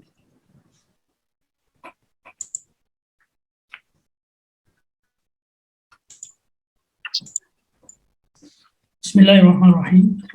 Alhamdulillahirabbil alamin. Nusalli ala asyrafil anbiya'i wal mursalin wa imamil muttaqin wa qudwatis salihin Muhammad sallallahu alaihi wasallam wa ala alihi wa sahbihi wa ba'd. Brothers and sisters, thank you very much. Also, thanks a lot for Sharon provide for me this good opportunity. Barakallahu fikum. Barakallah. Barakallah. Yes, I'm very happy today. Actually, I can do a speech here. Also, I chose this topic today about this literature and religion. Actually, we cannot talk as many here in China here about the religions. For example, Islamic culture or Islamic knowledge. But this topic, I chose this topic about this Sufi or Sufi is this one. Also the relationship between the Chinese culture. So this paper I published it last year. So I write in the Chinese language. Also, I already translate to the Arabic language and the English language, but English language not yet. So actually, Alhamdulillah, today I have two conferences. Also in the 3.5, but today, Alhamdulillah, I start here first. Maybe I don't explain its details. Not more time. First, we see the topic. In China, we have the religion, is many: Confucius, Taoism, Zhuangzi, Zhouzi. All is we call it standing for philosophy. All is Chinese religion. So, what's the difference between the Islamic religion with Chinese religion here?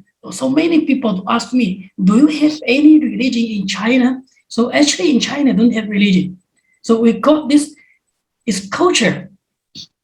But actually, this is religion.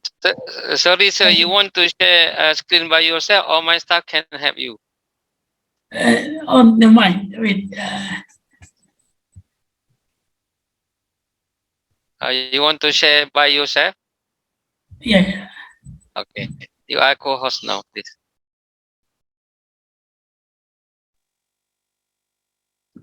Okay, it's clear, very clear. Good. Clear. But you use camera.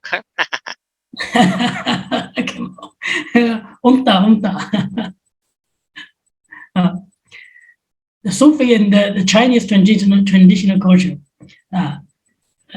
Okay, inshallah, today I try to explain first. We know what is a Sufi.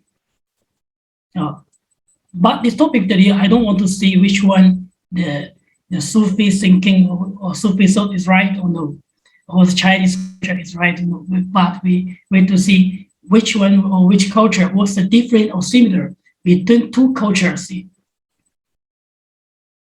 So this Sufi actually something similar in Chinese culture. For example, in the Confucius and Taoism.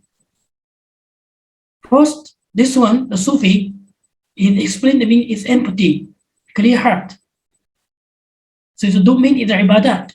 But in Chinese here, this Chinese culture here also do their thing. For example, mystical form of the Islam. The mystical expression is Islamic feast. They start from the end of the seventh. So those people began wearing we call it clothes. So we call it Sufi. So that we call it Sufi. Why? Because the name is Sufi. That this thinking from where someone explained from Quran. So why from Quran? Allah subhanahu wa ta'ala said, for example, bal turidun arda dunya, Allahu yuridul akhirah. But the meaning is here, the akhirah important. The second one, bal tu'sirun al-hayat ad-dunya wal akhirah khairun wa abqa. So the original sentence, okay, maybe the akhirah better than the dunya. Actually, in early days, the Sufi development, it is basically Islamic itself. The one point of view is first is directly from Quran. The second one from the Muhammad, Muhammad with action. Want go to this next slide? Here, can listen to me, Prof? No, next slide, but it is cover now. Still cover. Yeah. Sorry. Okay. Sorry. Okay. First, sorry, everyone here. I write this in two languages, Chinese and English, because Very amazing.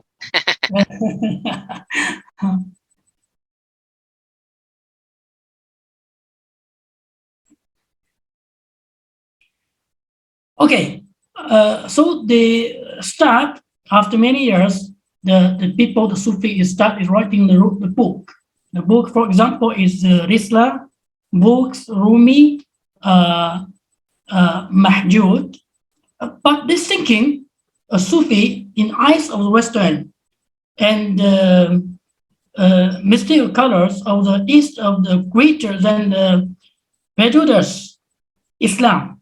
The theme is Shia. Shia, which is tactic, right-linked attack from the Sunni Islamic terrorists. But but we check this mainly the Western the people thinking and Sufi thinking seem the Shia.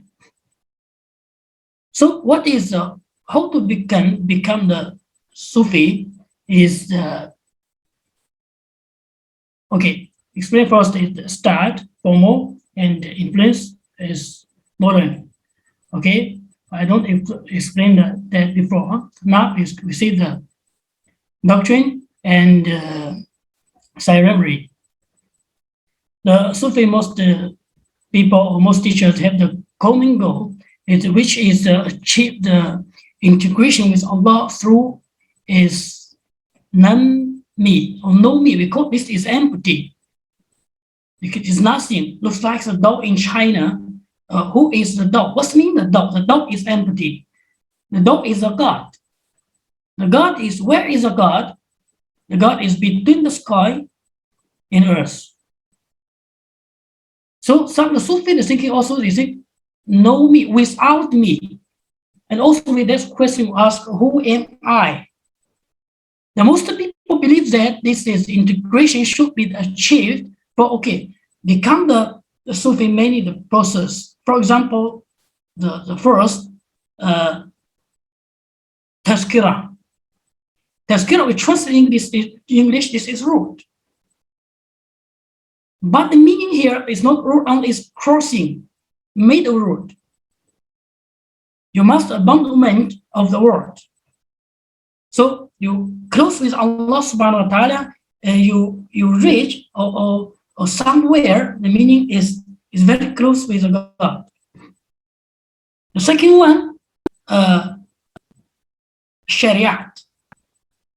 Shariat in the Islam Shariat, we can translate Islamic law.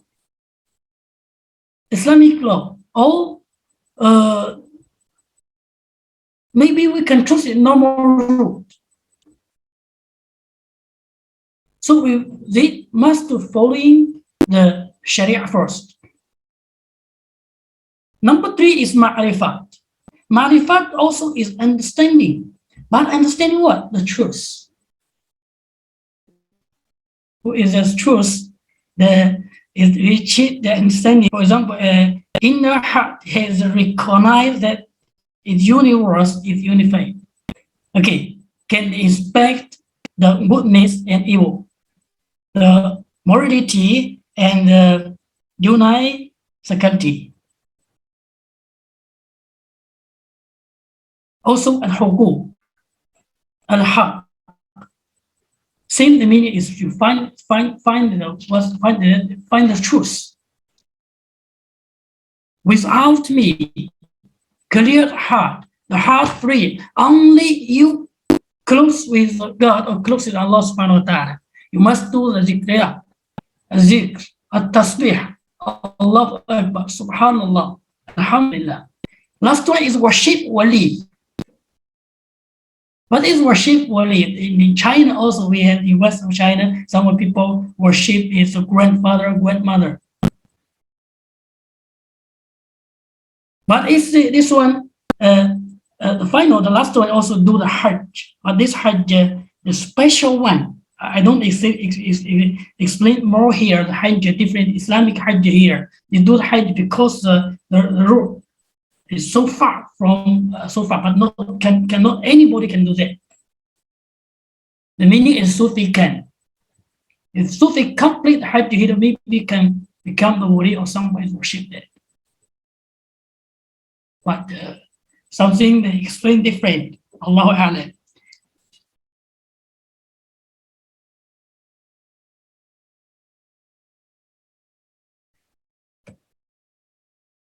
Okay. They're important because actually the important original of the thinking is Sufi. First one, asceticism. Asceticism is the Sufi, put the problem of the Sufi as a practice method. The purpose is to know Allah subhanahu wa ta'ala, love, close with the God, and finally reach the real one, or reality things. Number two, and mystical. Okay, this understanding of Allah is mysterious. God can know Allah subhanahu wa ta'ala. So don't have another way. You can looking for find it. Here I'm writing the PPT different something here. For example, number 3 is the consist. Sufi regard Allah subhanahu wa ta'ala and with the nature, regard with all the existence is one. The last one is the twist. Through the long-term meditation, also is a clear the soul, clear the heart, and everything, achieve the reality something. But this one, last one, number 2 and number 3, number 4. Number 1, seen the dog in China. Number 2 and number 3, seen in the Buddhist in China. Number 4 also seen the Buddhist in China also. But Allahu A'lam, what is important? Maybe we will explain that. But Hurlington, there is a very famous person. He said the foundation of the Sufi, that is the heart of the worship, the silence in the Lord. Abandon the world, abandonment, giving all the people your money and famous, hidden excuse and worship and everything. They don't want to enjoy the material enjoyment of the world. So pay attention to personal relations, marriage, clear your heart, meditation, long-term changing. You do the praying and fasting and also sitting. Already the Muslim is close to the Lord through the including high spirits, repeatedly praise, for example, to the zikri and the jihad, keeping the fagir, the master fagir. Fagir is you don't have nothing. The meaning is very poor, less food. You wear the clothes is the wolf. Also, you buka. You must see your tears. You're crying, the meaning. Also, you fear, stare Allah subhanahu wa ta'ala. But I don't explain this one is right or wrong, but in Islam also something is seen. The Dao in China, actually the time seen the Sufi time. The Dao in Chinese, he is a religion, also is a philosophy.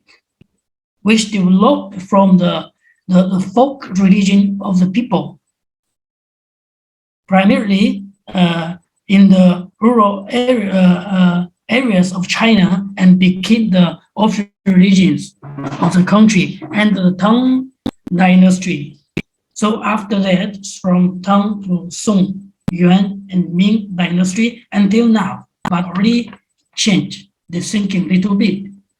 So the Chinese culture, the laws, laws is the man's need.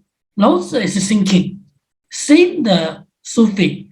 Laws thinking meaning is empathy without me. What's mean empathy? The meaning is you don't have something is better.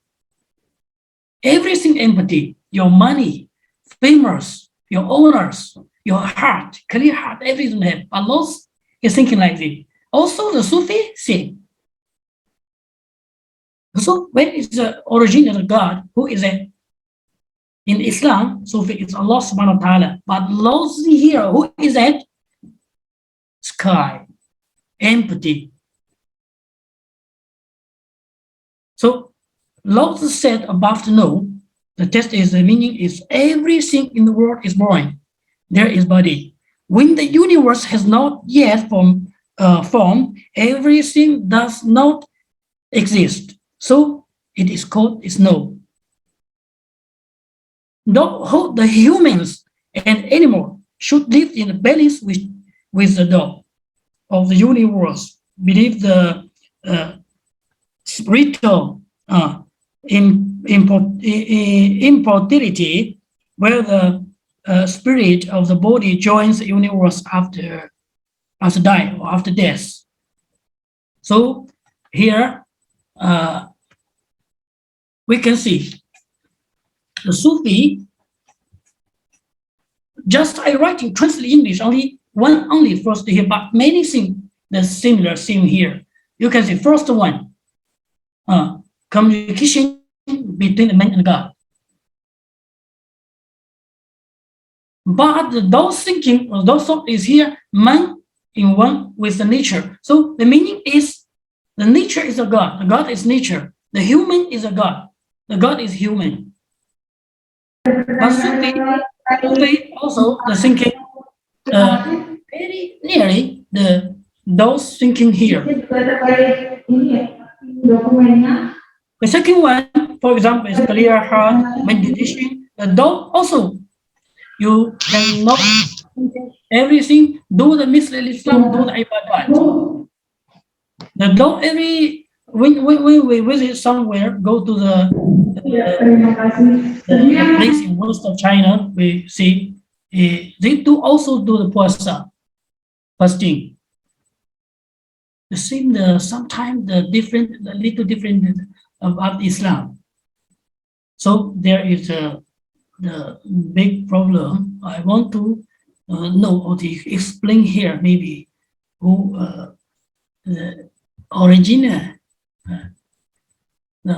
see had something also influenced the dog from Islam. I think, but Allah Alam that. So now this one also.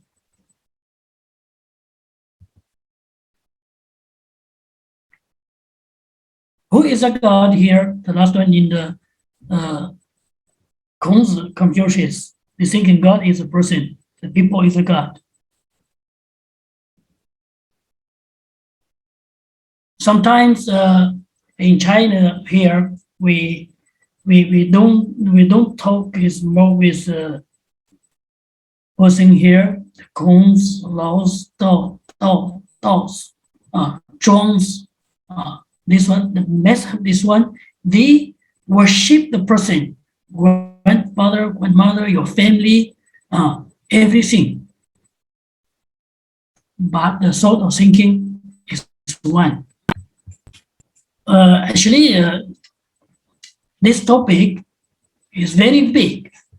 I have the many things want to talk because I prepare around is 50 pages to talk here, but because of time, So today, I just talk here.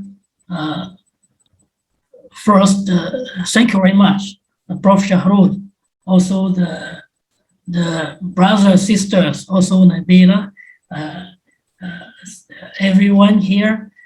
Thank you very much. Inshallah, if we have free time, maybe we can do the discussion about this topic, inshallah subhanahu wa ta'ala. Insyaallah. Assalamualaikum warahmatullahi wabarakatuh. Waalaikumsalam warahmatullahi wabarakatuh. Insyaallah.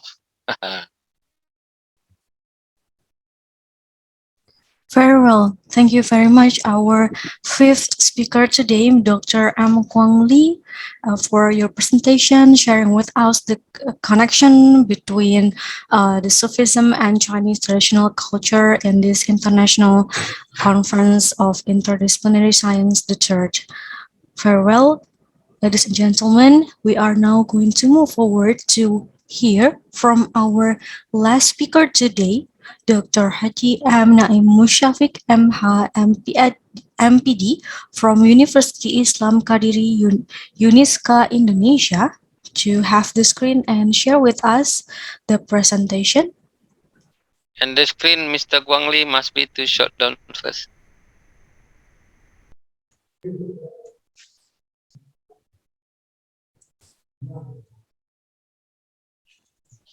Thank you very much. Assalamualaikum warahmatullahi wabarakatuh. Waalaikumsalam. Very clear screen, sir. It's good. Okay. Thanks. Bismillahirrahmanirrahim. Alhamdulillahirabbil alamin wassalatu wassalamu ala asrofil anbiya'i wal mursalin wa ala alihi wa ashabihi ajma'in amma ba'd. La haula wala quwata illa billahil azim. Respectable for all the speakers and the participant in this group of Zoom. Thank you very much for you joining this Zoom, and we would like to present our concept here is the customer preference on selecting an English course in Pare Kediri in academic era. You know, as I have explained before, that Pare is one of sub-district of Kediri. Is very famous because one kampung or one village, there are many many English courses established over there. Yeah, so it is very famous in Indonesia, and some of the abroad students also study English at Pare. Okay. The background: English is foreign language in Indonesia, is interested among the Indonesian learners. You know that English in Indonesia is regarded as foreign language, not second language like in Malaysia. So that's why, since English is regarded as foreign language, so it is an opportunity for us to establish English as business and education. That's why there are many courses in Indonesia. Though in pandemic era, English is also still interesting for the learners. So the English course is still running, although in the pandemic era. And also the role of English course in Indonesia indicate our progressiveness. You know that English is educated from the very lower level until university. And until now, therefore, there are more than 4,650 courses of English course which play important role. While at Kediri, especially in Pare, the total of English courses is more than 150. As you know that the customer as learners have been learning for many objectives, but most of them is the objective is to support their competency for academic purposes such as for studying abroad. But also there are many young learners who studied English in Paris also to increase their capacity.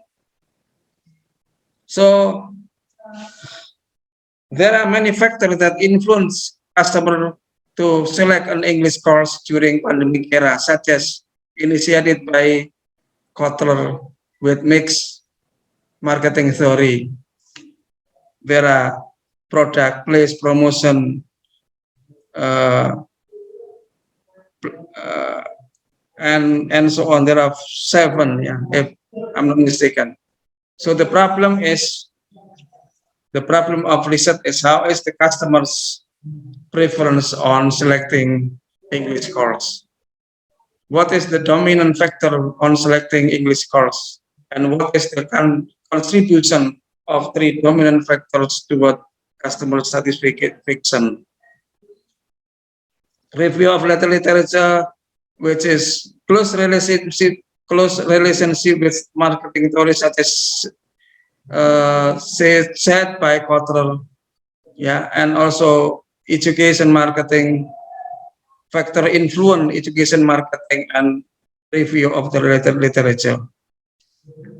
Marketing theories is defined as art or science for choosing the target market and constructing a relationship that is beneficial to the customer, according to Kotler and Armstrong. To strengthen that definition, Kotler and Keller state that marketing is an art and a science for choosing a target market, that gaining, maintaining, also increasing the number of prime customers. Well, English course is a part of education, and education marketing is highly desirable for organization and nation to make success for their endeavors. The marketing education is used to equip the student and practitioner with the knowledge to drive the organization to achieve the objective of institution, which could be satisfy to customer or make profits. Factor influence education marketing. There are some factors influencing education marketing based on CNET. Says that there are 7 factors influence education marketing, namely product, price, place, promotion, personal process, and product evidence. Research method. I use descriptive qualitative to investigate customer perception on their preference of English course. The question is opened, then it will be analyzed its trend among of them. To descriptive qualitative is to investigate the factor dominate and its contribution on the customer satisfaction. Population ensemble, about 48 were experienced or alumni of English course in Paris who joined the course. Instrument. The method of collecting data is open and closed questionnaire. Open questionnaire to investigate the factors that influence the customers or student or respondent to choose their English course based on their perception. The closed questionnaire is investigate to investigate dominant factor or variable based on the respondent's perception. And the method of analysis, descriptive qualitative is using LP method by Wittgen in his books Assessing Need in Educational and Social Program from this by comparing the factors which are prioritized by the respondent. Especially LP method here is very useful to choose which one is the best program to be conducted, but it can be used for knowing what perception of the student based on the preference of English course. The model is like this. For example, when there is a question, what factor that influence the respondent to choose the English course? The respondent give answer that one is school fee or price, promotion, reputation, or cost brand, or center quality, program, or method of teaching, and the seven is place. And then the model of close questionnaire here is by comparing between, for example, school fee comparing with promotion, and then the respondent should choose directly number one or number two. School fee or promotion is prioritized, and then to be circularized, and so on. And the data is like this.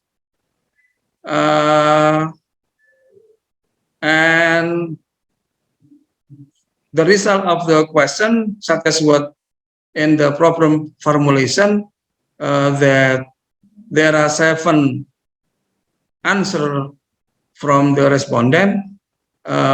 One is price or school fee, promotion. The third, reputation. Fourth, center quality.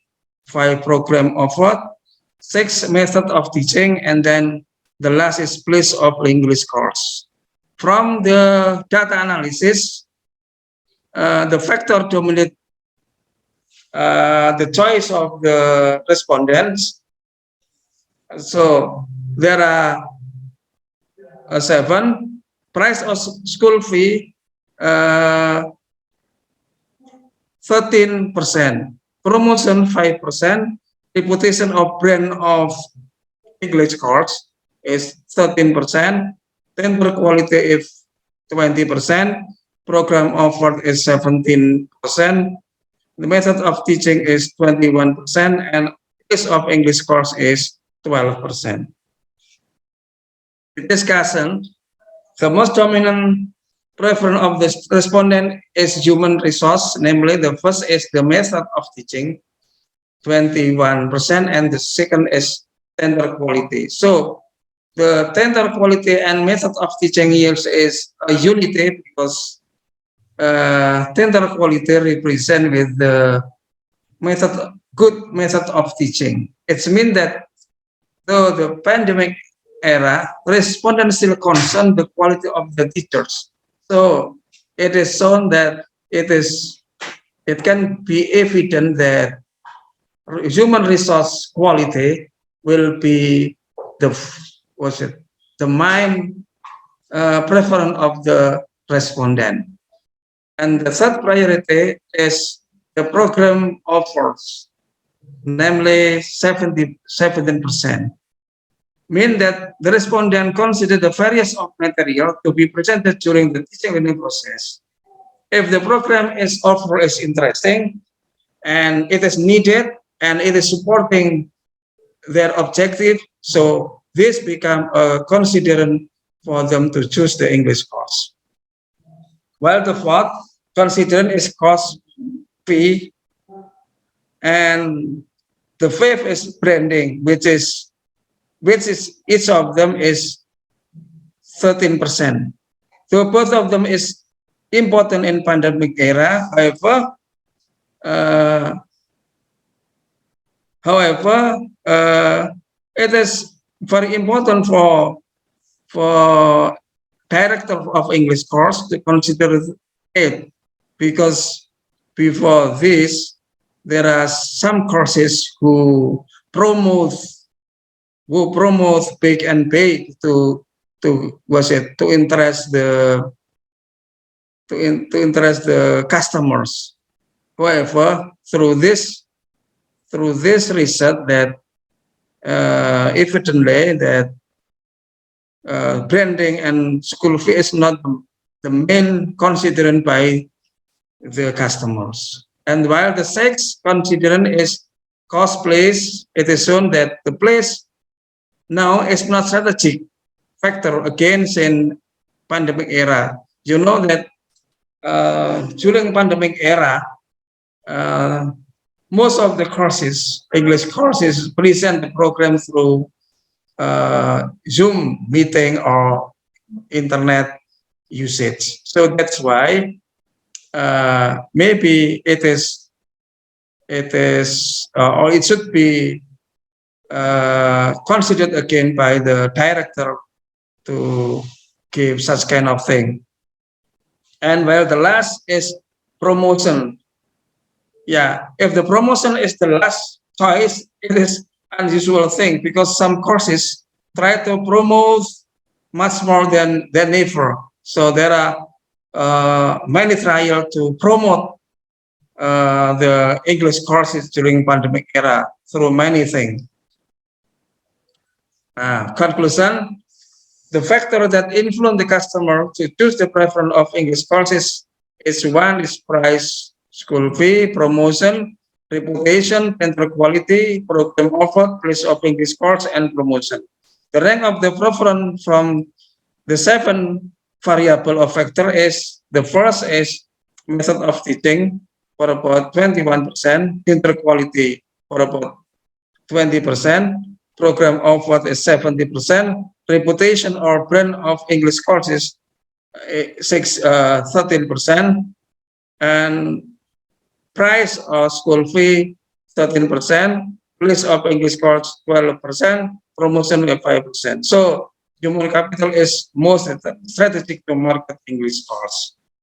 Recommendation for the director of English course, this result can be considered for increasing the performance of English course by maximizing the more customer to join the course. For customer, it can be a preference of them to choose the English courses. For the government, it is developed by activating economic or business sector by maximizing the existing English course or as another income for district and for tourism affairs. So from this, it will produce taxes from the some courses. For next researcher, it is suggested to take more factors that influence during and after pandemic era and conduct a research more focused on the other variable. That's all from me. Thank you very much. Very Yes. interesting. Yes, thank you Thank very you. much. Our last speaker today, last but not least, Dr. Haji M. Naim Musyafiq, MH, MPD from University Islamic Qadiri Uniska, Indonesia. By his speech just now, it is a sign that this is gonna be the end of our first discussion panel from all the parallel session, and after this we are going to transition into the second discussion panel, and then the third discussion panel parallel session in straight from the Uniska University Islam Qadiri. Right. Mr. Wawan can to take over this event to internal of Uniska presentation of student, right? Yes. Yeah. Okay. Thank you, Mr. Shahrul Reza. Maybe I would like to ask for our help from Mr. Lino to invite my friend Mr. Awab to be a host, maybe to make the breakout this room to be make two parallel section.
Halo, adakah Oni di sini?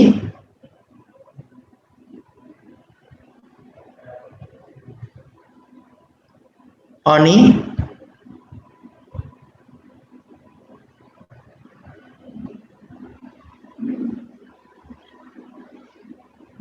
Oni, Raisatul, Ainul Lutfiana, Diat Atmiko.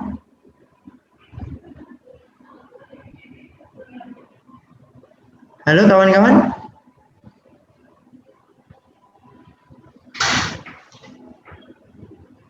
Mana Mas Ahmad?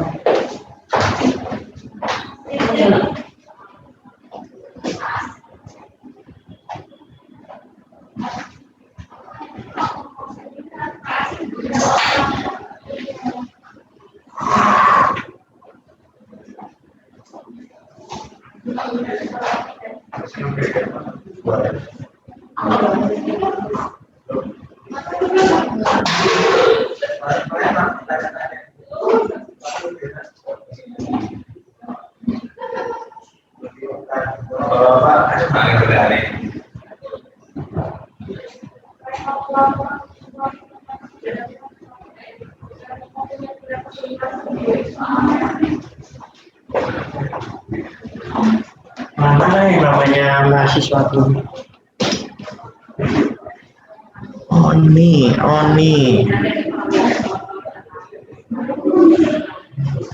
Oke.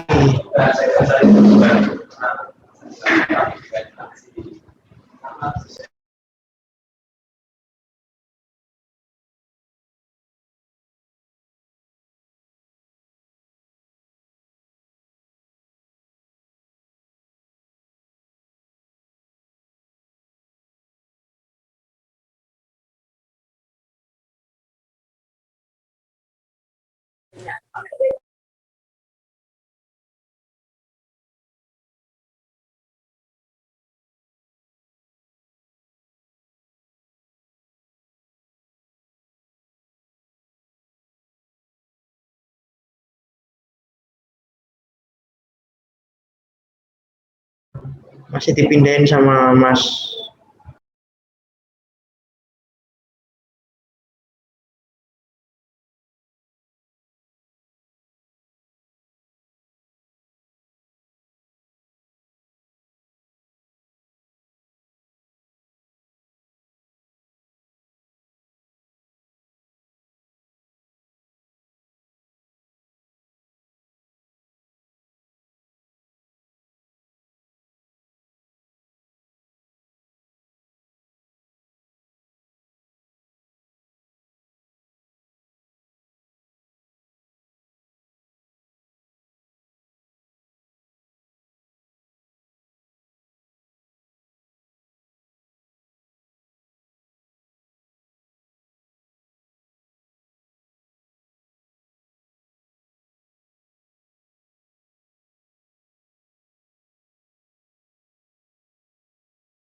Tes.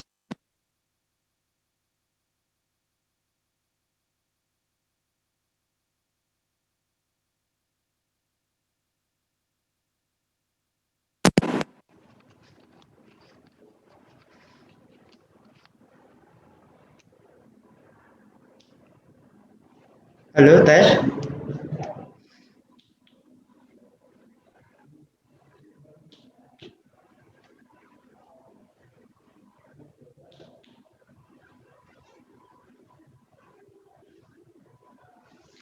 Apa permasalahannya?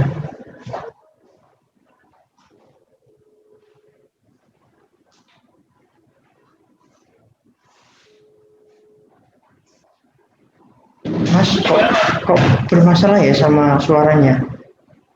Jangan kesini sebentar bisa nggak?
Halo, teman-teman, dengar suara saya?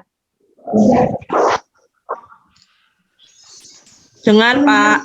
Dengar, Pak. Untuk Mbak Oni, Royhatul Munawaroh ada di sini?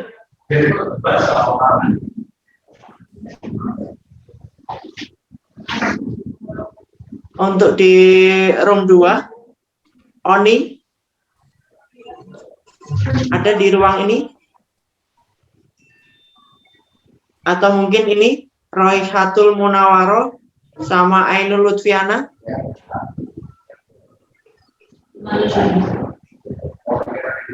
Belum ada ya?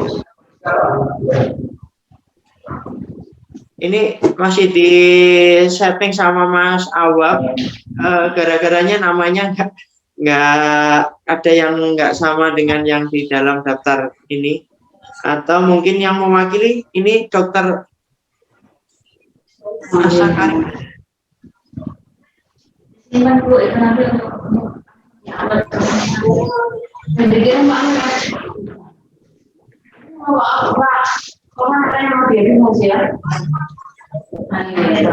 Nah, katanya yang mungkin tulisannya kurang cerita apa-apanya lagi.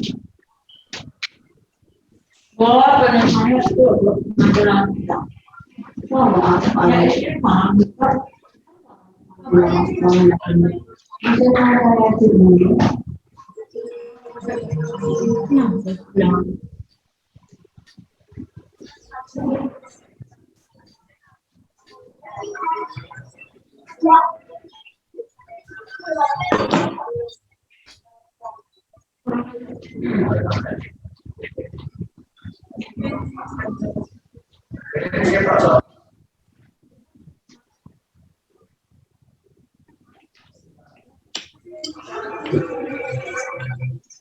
ya pengajian itu gimana?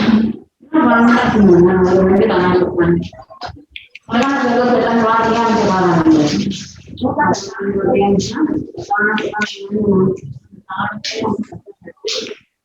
Nanti ada sejuta ada. Nanti dia nggak kasih satu dari matanya, nggak tahu dari mana Joko dari ya bisa juga. Ada kegiatan pelatihan manajer, misalkan itu kan pelatihan manajer, mengisi pelatihan manajer itu kan nggak tahu.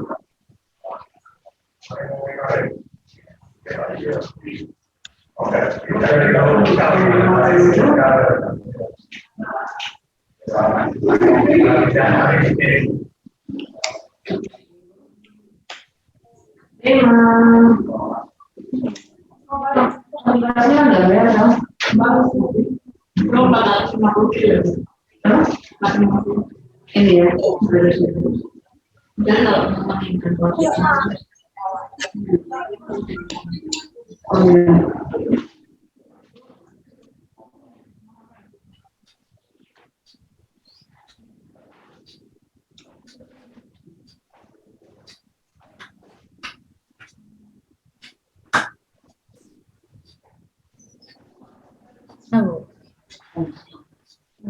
bisa buka yang ini. Ini sampai Desember ini. Kalau bisa ada orang minta pemateri enggak? Tak punya jadwalnya itu kebunder semua. Dari ibu punya dipekok masing-masing. Iya, kan 2 minggu itu di nanti 2 minggu depan tuh di desa. 2 minggu 4 angkatan mau 200 orang di desa ini. 100 orang ya, nanti saya sudah sebagian bahasa dibantu. Dibantu orang Pak. Lalu yang sudah susah ini bisa saya sendiri. Sudah tak bantu orang Pak. Kalau orang minta materi orang itu mana minta semuanya. Ya bilang sekolahnya ada. Nggak ada sisa. Saya aja negara yang iya, nggak tahu.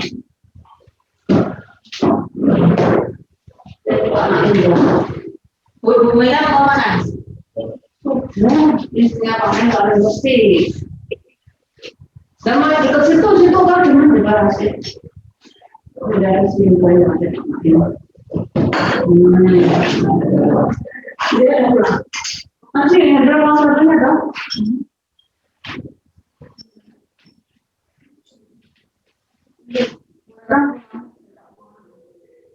Ini Oni sudah ada di ruang sini.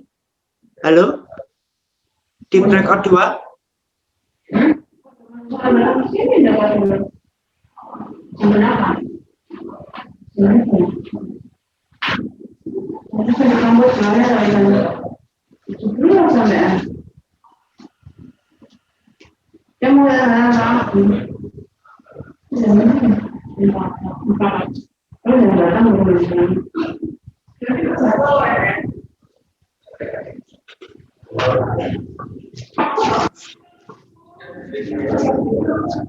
Ya, oke.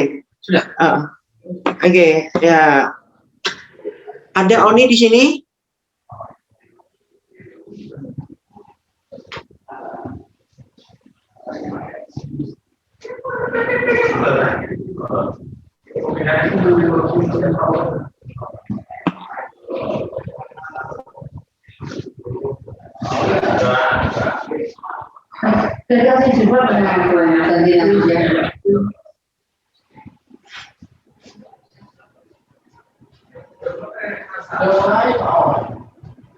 Halo, G. Untuk Oni mana ini? Oni di room 2, Bapak. Ini room berapa? Ini room masih.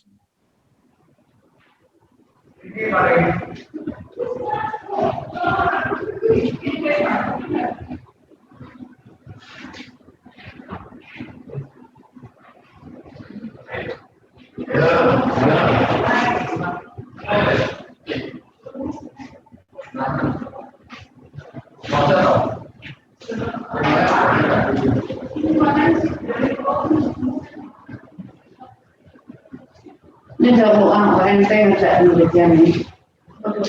Ini penelitian dari Kemudian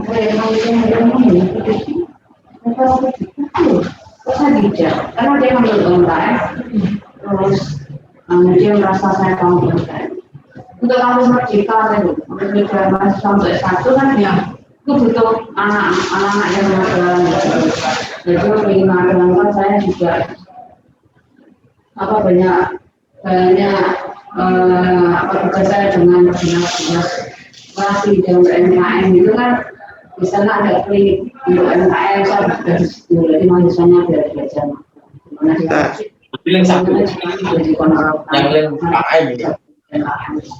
Pak Naik tadi saya sudah keluar masuk ke sini. Aku tuh mau ngomong ini. Itu bisa membantu UMKM gitu. Nah itu ekonomi UMP juga. Dia orang bisa buat proposal untuk dapat kuliah kemudian. Saya cuma cerita, agak sempat buat proposal, lagi proposal kawan-kawan. Aku itu berada penelitian katanya satu lagi dulu.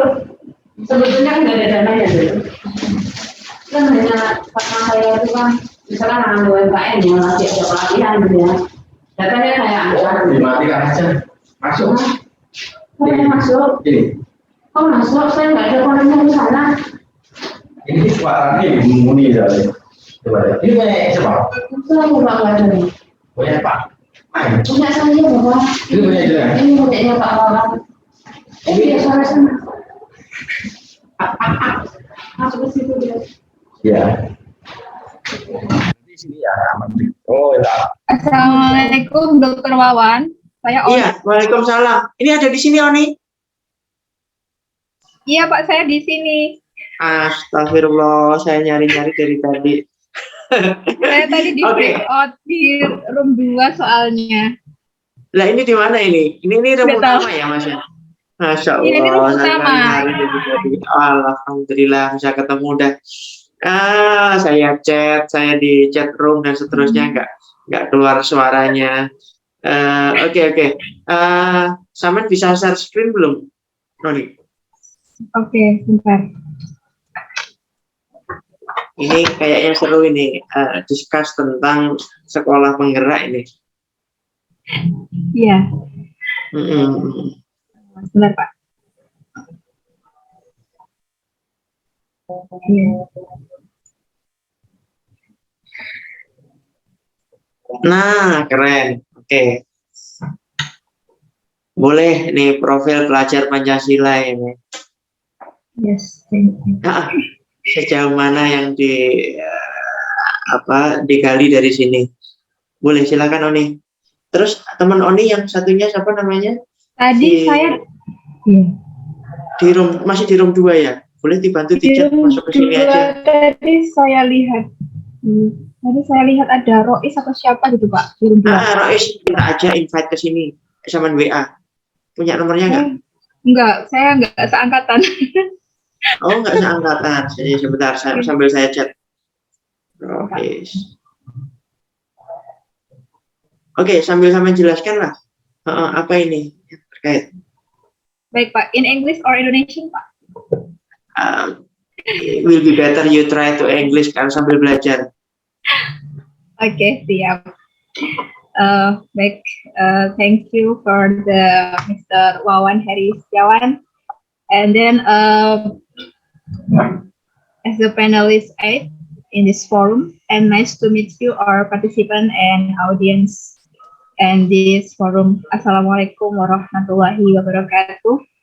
Waalaikumsalam warahmatullahi wabarakatuh. I'm so glad to be in this forum. Thanks for including me to present my paper or my article about this education. My paper is about Pancasila student profile as achievement Merdeka Belajar on program Guru Penggerak. The condition of education in Indonesia is currently a very serious concern, especially by the Ministry of Education, Culture, Research and Technology of the Republic of Indonesia. The education system that is considered to have poor quality ultimately from students who are low in competence and have bad character. The Industrial Revolution 4.0 requires students to have the ability to interact with modern technology. You can see the picture in this year. There are the condition of our children, our students, and it is a big problem of Indonesian education. This issue certainly changed most aspects of the character of the Indonesian people's life, which basically has a special Eastern character. To restore the main character of the Indonesian nation, it must be supported by the right strategy, namely through education. Education is the main benchmark for forming an ethical society, thus forming a strong and dignified nation. The importance of the correct concept of education for describe of life in a nation demanded the government to overhaul the principle of education to be applied at all level of school, namely carrying the slogan of Merdeka Belajar, which was implemented at all level of education, both for teacher and students. One of the steps of Merdeka Belajar that is focused on teachers as educator, as the program Pendidikan Guru Penggerak, where this activity is an embodiment aimed at achieving the Merdeka Belajar, namely realizing the Pancasila student profile. Okay, we can include the theoretical side. I will presenting 3 parts of the theoretical. There are Merdeka Belajar, Guru Penggerak, and the Pancasila student profile. Merdeka Belajar is a mechanism that provides freedom for teachers and students to freely determine the learning system in the hope that ongoing learning can provide fun, and comfort for students so that real learning and educational goals are achieved. Merdeka Belajar is a concept of freedom of thought and innovation, of course, still refers to applicable curriculum. The principle of freedom in learning will shape the character of students who are active, critical, creative, and innovative in learning. Produce real works, dare to appear to express their opinions and form strong good character. Our students are not used to thinking to formulate a problem and how to solve their problem in science they learn. The result of previous research assessed the medical belajar refers to certain flow of educational philosophy with the independence and flexibility of educational institution in exploring the capacity, intelligence, and potential of students in natural, flexible, democratic, and fun way. Understanding the concept of touch of outlined by Ki Hajar Dewantara. Ki Hajar Dewantara is the educational father, the first Ministry of Education of Indonesia. It clearly stated that education must provide freedom for all elements involved in education itself, both schools, teacher, and student. Merdeka Belajar is a program that is implemented to restore the true principle of education. That now the principle of education is run too far, so far from the philosophy of the education. Actually, philosophy content Dewantara, Ki Hajar Dewantara Stutch. Merdeka Belajar in its realization has the concept of survey to children, meaning the education is student-centered. And the second part, Guru Penggerak. Guru Penggerak is one of the steps of part of the Merdeka Belajar policy. This aimed to reform the goals of education or is referred to as an agent of educational transformation in Indonesia. Teachers need high creativity or the courage to the trial and error in producing positive change from their assignment. Teachers who are brave and able to innovate in carrying out their function, even from the small things, are called Guru Penggerak, and the key to the success of innovation lies in their willingness to experiment and their assignment. The Minister of Education, as the policyholder, provides the widest opportunity for educators to implement the idea of Guru Penggerak to the concept of free to learn. Innovation that can be carried out by motivating teachers include inviting students to discuss, providing opportunities for students to become peer tutor in learning, designing collaborative projects, discovering student talents, and helping teachers who experience problems, difficulties in carrying out their duties as teachers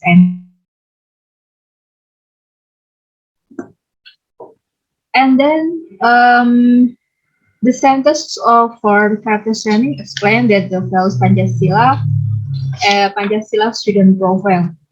As we all know that Pancasila is the state foundation that must be implemented in the life of every Indonesian citizen as the foundation and guide of his life. Pancasila is not limited to the context of knowledge that can only be memorized, but must arrive at how it is applied in real life. The profile of Pancasila student in Indonesia consists of 6 pillars, namely faith, fear of God Almighty and noble character, independent, mutual cooperation, global diversity, critical reasoning, and the last, creative. The 6 pillars should be comprehensively integrated in the implementation of learning in school.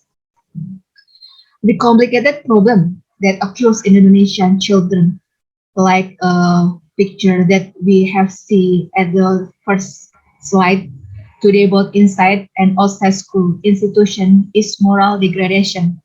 Data on child behavior deviation compiled by the Indonesian Child Protection Commission has increased in recent years, including cases of girls bullying, narcotics abuse, drug dealers, cigarettes, and neglect, sexual crimes, and the use of cell phones for pornography purposes. This attitude toward children's problems certainly demands the extra role of educational institutions involving all aspects of the school and the environment to form individuals who have superior character qualities. And then the Center of Character Strengthening explained that the values of Pancasila are very relevant to be applied by our young generation in facing the development of the times, so that the Pancasila student profile, which is one of the policies of the Ministry of Education and Culture, become the center of efforts to improve the quality of national education that needs to be reviewed and revived and become part of the culture of the education unit. The material and methods in this research. This research is qualitative research with reference to the studies, literature, and direct observation of the object under study. This research begins by collecting data from various sources, and then primary data we can data is carried out by carrying out direct observation in the field, including the implementation of learning in school, implementation of guru penggerak, and including the implementation of learning, the guru penggerak candidate education, and interviews by the teacher. The data obtained from the research result are used to answer two focus of this paper. There are the first, how is the implementation of Merdeka Belajar in learning in school as the concept of freedom of touch and innovation. And the second, what is the role of the Guru Penggerak in realizing the achievement of the Pancasila student profile in Merdeka Belajar? And then the result and discussion. The first is implementation of Merdeka Belajar in learning. The implementation of Merdeka Belajar that has been implemented in educational institution in Indonesia. There are 5 activities. The first, ujian sekolah berbasis nasional atau or we call national school examination, is replaced by the implementation of examination directly by the school. And the second, abolishing the ujian nasional and replacing it with the assessment national and assessment competency minimum, which are carried out at the elementary to middle education level. Assessment competency minimum is carries two parts of assessment. There are the reading literacy and numeracy. And the third, making a simple lesson learning, or we call rencana pelaksanaan pembelajaran. Lesson plan is administrasi obligation carried out by teacher before they starting learning, and this is very difficult. Many needs a very long time to make it, and now in the Merdeka Belajar, the lesson plan is only made in one sheet for the its meeting. Yeah, for the its meeting. And the fourth change in the rules for penerimaan peserta didik baru or the new student admission in 2021 provides wider opportunities for zoning and affirmation pathway. Furthermore, local government are given the authority to determine the final proportion and determination of zoning area. Thus, this school can make a policy by the new student admission for this school itself. At the five, the program of candidate guru penggerak. This is the main point to make the teacher can be the motivator and organizing teacher to make a Merdeka Belajar and to achievement the profile Pancasila student profile. Merdeka Belajar can be held with various activities contained in the implementation of learning and school activities, including implement the group discussion method in class, and then finding the potential of students through competition between classes in both academic or non-academic fields, provide project activities in project-based learning based on local wisdom of the surrounding environment, conducting learning with the educational play method, conducting learning with the blended learning method, combines the online and the offline methods, and then facilitating students' creativity ideas by providing assistance and self-development by connecting them widely so that creativity ideas can be accepted and benefit the community. The essence of Merdeka Belajar is freedom of thoughts aimed at students and teachers so as to form the character of an independent soul because they can explore knowledge from their environment. And then the 2 point is the role of Guru Penggerak in creating access to Pancasila student profile. Next, Guru Penggerak is an episode of Merdeka Belajar. This is the 5th episode that aims to set teachers to become agents of educational transformation in Indonesia. The recruitment of Guru Penggerak is carried out in several stages, namely administrative selection, presenting writing by making essays, and then teaching simulation and question and answer by examiners, and then interview selection to account for the essays that have been written by the prospective participants of the candidate of the Guru Penggerak. And then Guru Penggerak is required to be able to make a real contribution to education, especially as a leader is learner-centered learner. The role of Guru Penggerak is agent of change, can do among others. There are 8 by my side, and the first, creating creative learning media or design to support a fun learning process for students, and then have a broad understanding and discourse to support learning activities, able to balance two demands of the times with the cultivate of a strong character for students, and then be a role model and have the fighting powers and bring good change to the education ecosystem, both within the institution and other institutions, and then able to synergize and collaborate and mobilize other teachers to continue to innovate in order to improve the quality of competitive education, and then able to manage learner-centered learning and move students to be able to develop themselves according to their talent in order to obtain the highest happiness and safety. This happiness and safety is like the statement of the Ki Hajar Dewantara as the educational father of Indonesia. Establish good communication and mature personality with all supporting elements, namely the academic community at school and parents or guardians of students. And last, always reflect and evaluate continuously in learning. The role of Guru Penggerak is very broad and comprehensive, not only moving students, but must have a leadership spirit to move other teachers and teachers as well as educators who are always innovating the most important role of Guru Penggerak as to realize to achievement of the Pancasila student profile. You can see in the picture that profile pelajar Pancasila or Pancasila student profile have 6 pillars. Like I explained this profile in the slide the earlier slide.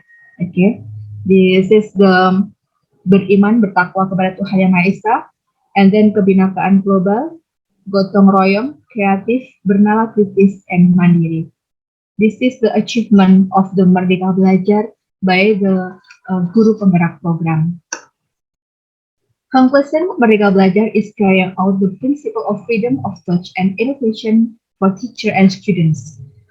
And then the learning process must be fun, not tied to academic achievement and development, develop students' talents according to what they enjoy. And then the realization of Merdeka Belajar is supported by Guru Penggerak, which acts as a leader in student-centered learning, move students to be willing and able to develop themselves to face the demands of the time and mobilize the learning community of teacher and school. And the last, Guru Penggerak become agent of educational transformation in Indonesia with the ultimate goal of inculcating competitive values of character and good manners through strengthening the Pancasila student profile. Thank you for coming to support this agenda international conference. Please forgive if many faults in my presentation. Wassalamualaikum warahmatullahi wabarakatuh. Thank you, Oni. Congratulations, you already come the first in our international conference with your agenda with Guru Penggerak. Compile with the 6 dimension of profile pelajar Pancasila. Really, I appreciate and congratulations for you already make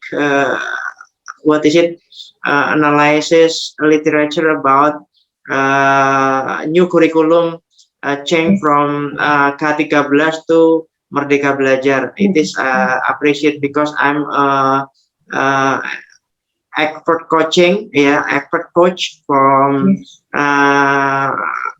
academic, and I have cuti in Nganjuk City, especially pelatih ahli in over there. So you from Uniska, there is 2 person to be pelatih ahli, me and Pak Erwin from FKIP. We both of us from FKIP. So I appreciate about all of your content, and maybe yours.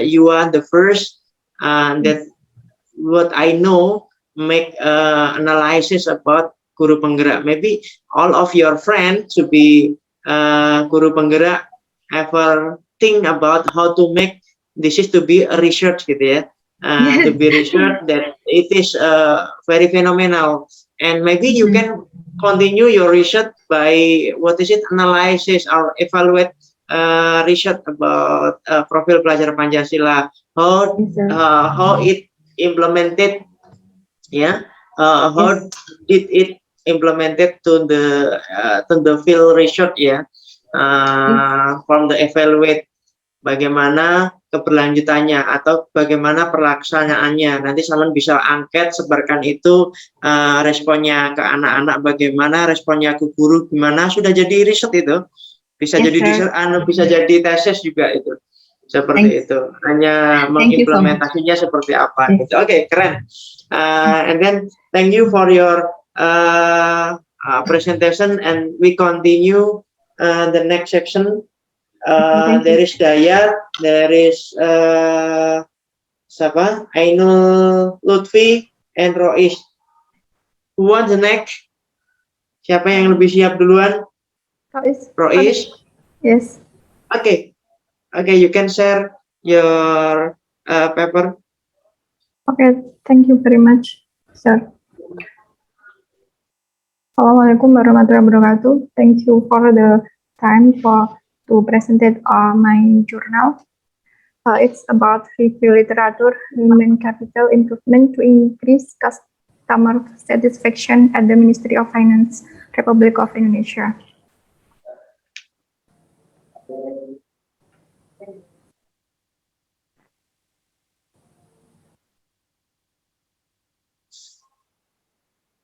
Ministry of Finance is one of the government entities that provide public services or products.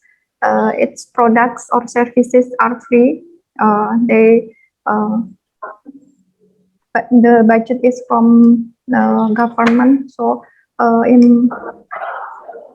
the customer is not paid to the Ministry of Finance, so that the quality of products and services is not the priority to the institution before.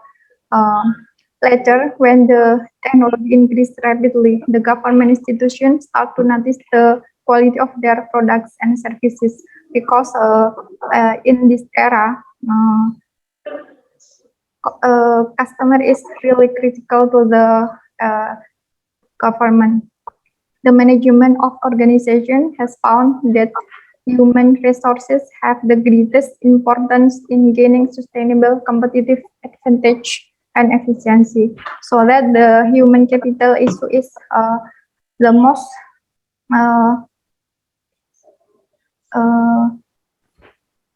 in Ministry of Finance. Next, the theoretical side of human capital. Human capital in simple terms is anything but physical capital such as properties, equipment, and financial capital. Human capital refers to knowledge, education, work competence, and psychometric evaluation. In a new definition of human capital, it is considered as a collection of features, life, trade, knowledge, creativity, innovation, and energy, which people invest in their work. So from this, we know that human capital is most important to the government or in public or in private sector. Research method I carried out is data analysis in qualitative research and secondary data available on the internet and data directly from the Ministry of Finance. Now we come to the result and discussion.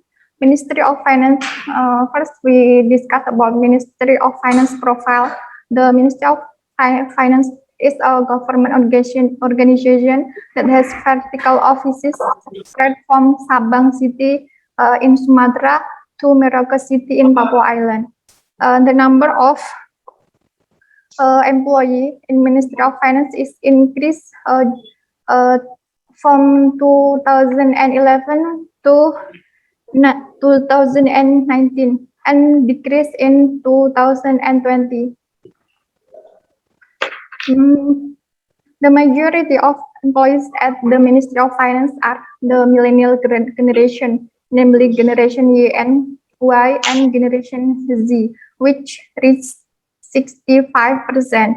The millennial generation is a generation that is up to date to technology, really like to use social media, has high curiosity and high self-confidence.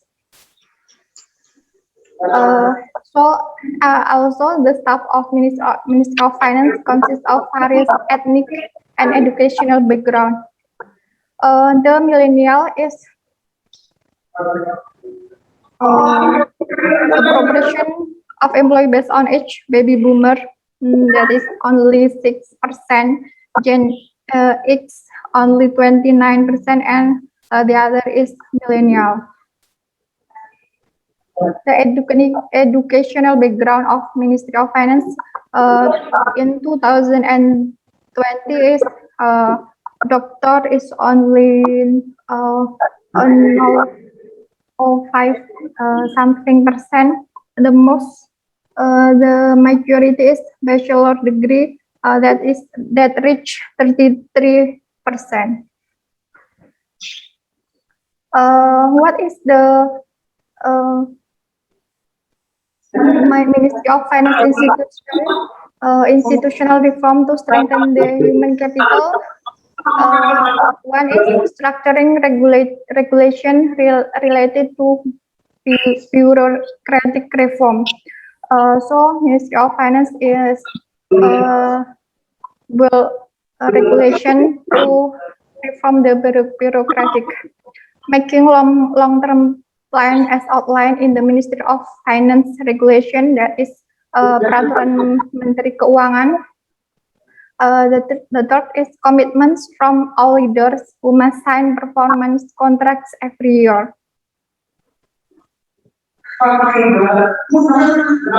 Implementation. What is human capital management of the Ministry of Finance in 2022-2024 is focused on one. First is implementation of the minus growth policy through a moratorium on the recruitment of new civil servants. The regulation is redistribution from one echelon to another, and implementation of an exit strategy. The second is restructuring the position of core supporting human resource through competency development. The third is fulfillment of managerial, technical, and sociocultural competencies that are integrated and based on information technology. So the information technology is vital now in Ministry of Finance because of the corona pandemic, that we must build a new information technology to support the work in Ministry of Finance. The last is more modernization and streamlining of human resource through the digital transformation. In Ministry of Finance is enterprise architecture, that the government is built enterprise that is supported by information technology, which would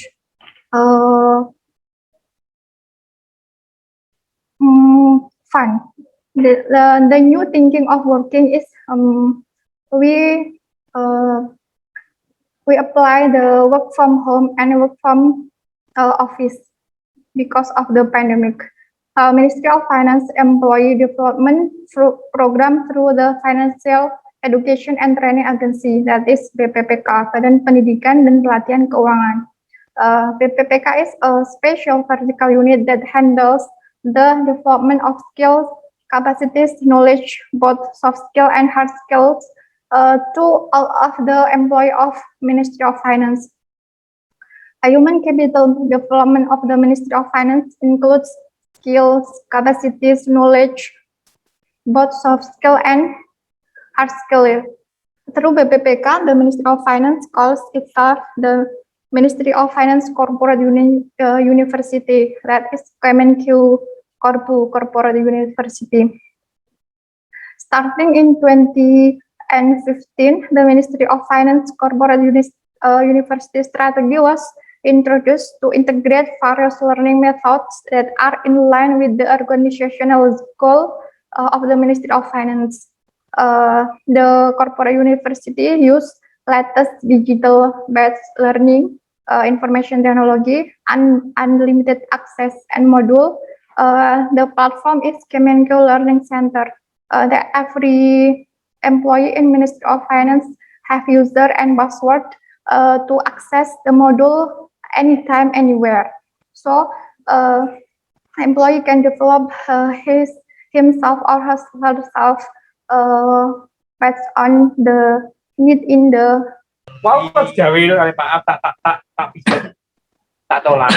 organization. Next, Ministry of Finance Employee Development Program through the Financial Education and Training is there is the mandatory program that every employee must follow, consists of at least 3 types of education and training that must be completed and must meet the predetermined passing grade. Optional or additional programs has unlimited types of education and training. There are thousands of types of education and training that can be accessed by employees of the Ministry of Finance at any time through a web-based application.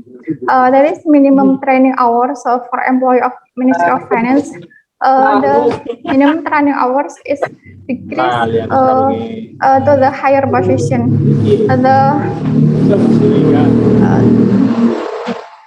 Next, measurement of the effectiveness.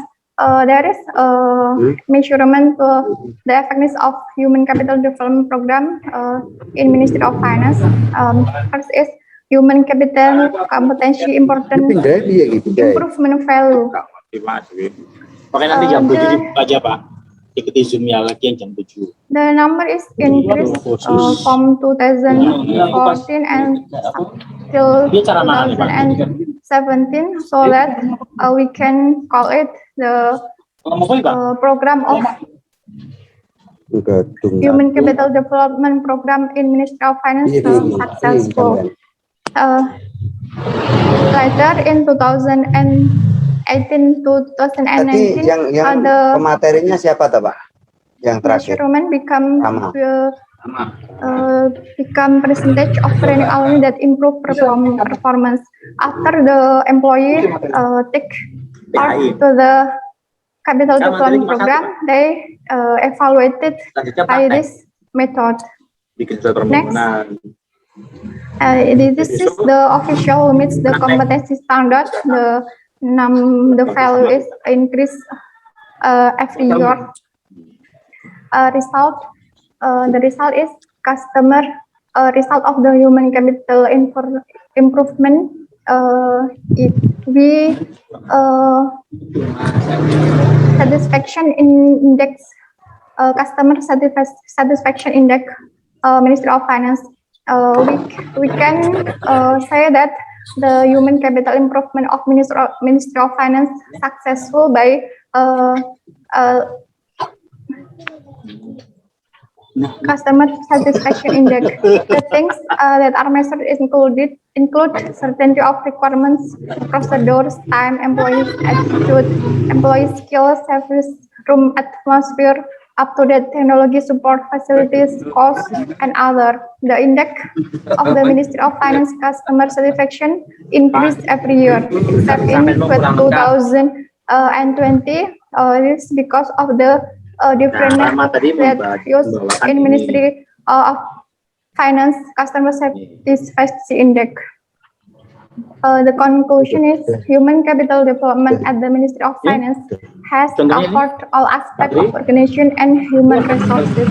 The majority of human resources owned by Ministry of Finance are the millennial generation, so that young millennial professionals just entering the workplace has expectation of mutual obligation between themselves and their organization.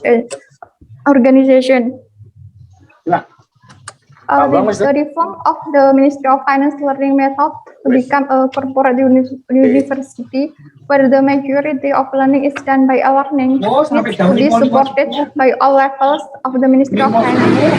With a learning system that combines e-learning and classical, it makes the education and training process more fun and flexible. This fits with the characteristic of the majority of employees of the Ministry of Finance who are millennials, whose access to information technology is very dominant. Efforts are needed to increase the awareness of millennial employees to develop themselves by attending education and training that are mandatory. Thank you for the time. Okay. Rois, yeah, the first time I say I would like to say congratulations, you have stepped in international conference, and then I look at your research is so wonderful, and have news and also have get the complete the data. So I would like to say congratulations, and will be submit to publish in proceeding of Uniska. I mean, it is your ability to get and then the next presenter, we keep appreciate an opportunity to there is two again after Rois, Lutfia, and what is it? Lutfia, yeah, Ainul Lutfia and Dayat. Yeah, Ainul. Lutfia, are you ready? Share screen. Jawa, terima kasih. Pak Wawan. Bismillahirrahmanirrahim. Oke. Sebentar, saya izinkan saya share screen dulu.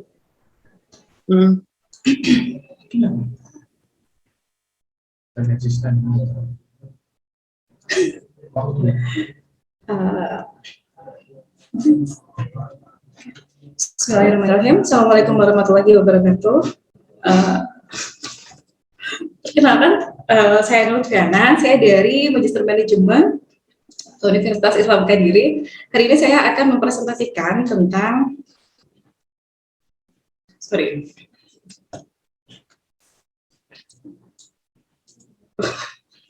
Community Empowerment Strategy of Creativity Economy Based on Local Potential Development.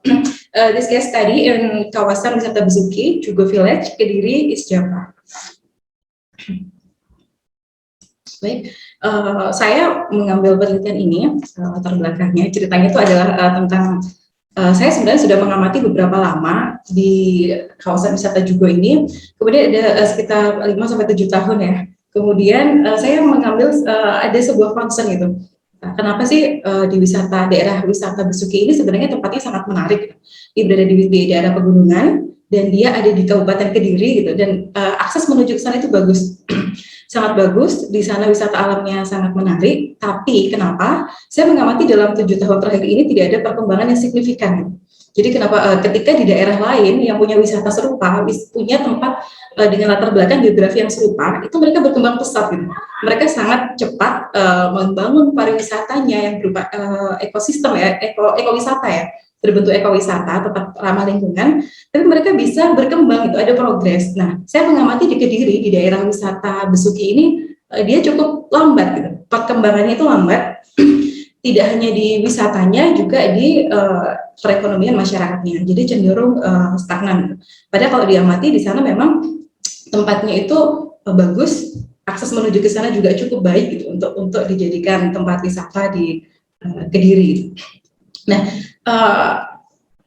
sebagai perbaikan perekonomian setelah COVID sejak tahun 2019 ini, tahun 2021 ini ditaksir oleh pemerintah sebagai waktu untuk recovery ekonomi, perbaikan ekonomi, dan berdasarkan dari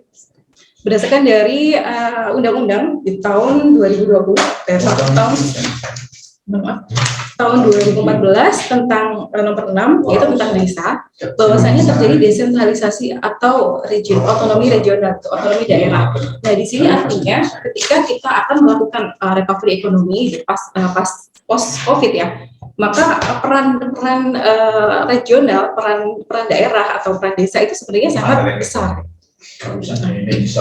Nah, oleh karena itu salah satu upaya untuk mengembangkan perekonomian di desa itu sendiri itu dengan mengoptimalkan atau mengembangkan ekonomi kreatif di sana. Kenapa ekonomi kreatif? Karena ekonomi kreatif itu sebenarnya adalah sebuah langkah untuk dia sifatnya adalah dari mengoptimalisasi dari potensi lokal yang ada, sehingga itu bisa bernilai ekonomi dan meningkatkan perekonomian masyarakat desa. Jadi ekonomi kreatif ini merupakan sebuah solusi yang sangat strategis untuk dilakukan sebagai langkah dalam perbaikan ekonomi di Indonesia post COVID ini.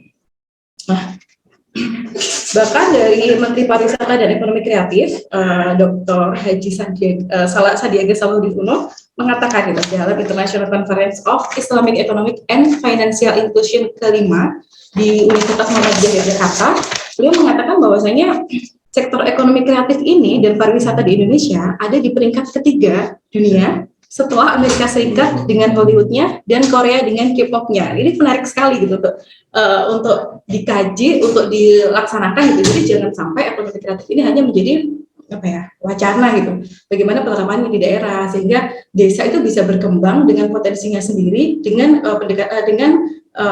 mengoptimalkan sumber daya yang ada sehingga ekonomi kreatifnya itu berkembang. Dan nantinya itu akan mengangkat masyarakat itu sendiri gitu. Nanti ekonominya para masyarakat itu bisa naik seiring dengan berjalannya waktu.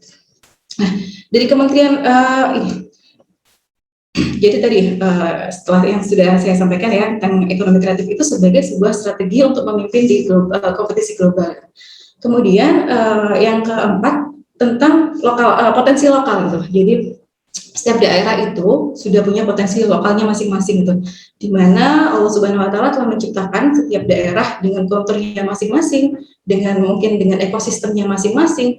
Bahkan masyarakat di desa satu dengan desa lainnya itu tidak sama. Seperti hanya misalkan di pertanian itu di satu desa dengan desa lain, ketika kondisi tanahnya berbeda, maka tanaman yang tumbuh optimal juga berbeda. Nah, itulah sebenarnya setiap daerah itu punya potensinya masing-masing. Maka yang perlu kita lakukan adalah menggali potensi daerah tersebut sehingga potensi itu bisa menjadi local advantage gitu. Gimana potensi itu potensi itu digali kemudian dioptimalkan gitu sehingga dia akan bernilai ekonomi dan itu akan memajukan masyarakat yang berada di wilayah sebuah wilayah tersebut. Jadi potensi lokal itu sebenarnya adalah aset utama gitu dalam kreatif ekonomi kreatif seperti itu. Selanjutnya saya jelaskan tentang material and method. Di penelitian ini saya menggunakan kualitatif deskriptif dengan jenis penelitian yang saya lakukan adalah CBR atau Community Based Research. Nah, penelitian ini dia intinya adalah memprioritaskan pada kebutuhan masyarakat serta perpaduan berbagai elemen komunitas di dalamnya dengan pendekatan kolaboratif. Dan nanti CBR ini merefleksikan teori melalui praktik dan menerapkan praktik melalui teori. Nah, mengapa saya mengambil pendekatan ini? Ini maksud saya adalah untuk menjawab permasalahan yang real ada di masyarakat gitu. Jadi kita gali apa sih yang ada di situ, masalahnya apa, dan nanti akan kita kaji bersama, kemudian didiskusikan, dan kita coba membuat sebuah strategi untuk menyelesaikan permasalahan itu. Jadi tadi yang saya angkat bahwasanya mengapa sih perkembangannya di kawasan wisata Besuki itu cukup lambat gitu. Nah, itu kemudian saya gali melalui observasi dan interview. Yang saya interview adalah beberapa tokoh yang ada di masyarakat, itu beberapa orang yang merupakan ketua paguyuban pengusaha di kawasan air terjun Irenggolo dan air terjun Dolo. Kemudian ada juga Bapak Bayan yang di sana juga saya melakukan interview kepada para perangkat desa dan juga di kecamatan seperti itu. Belum Pak.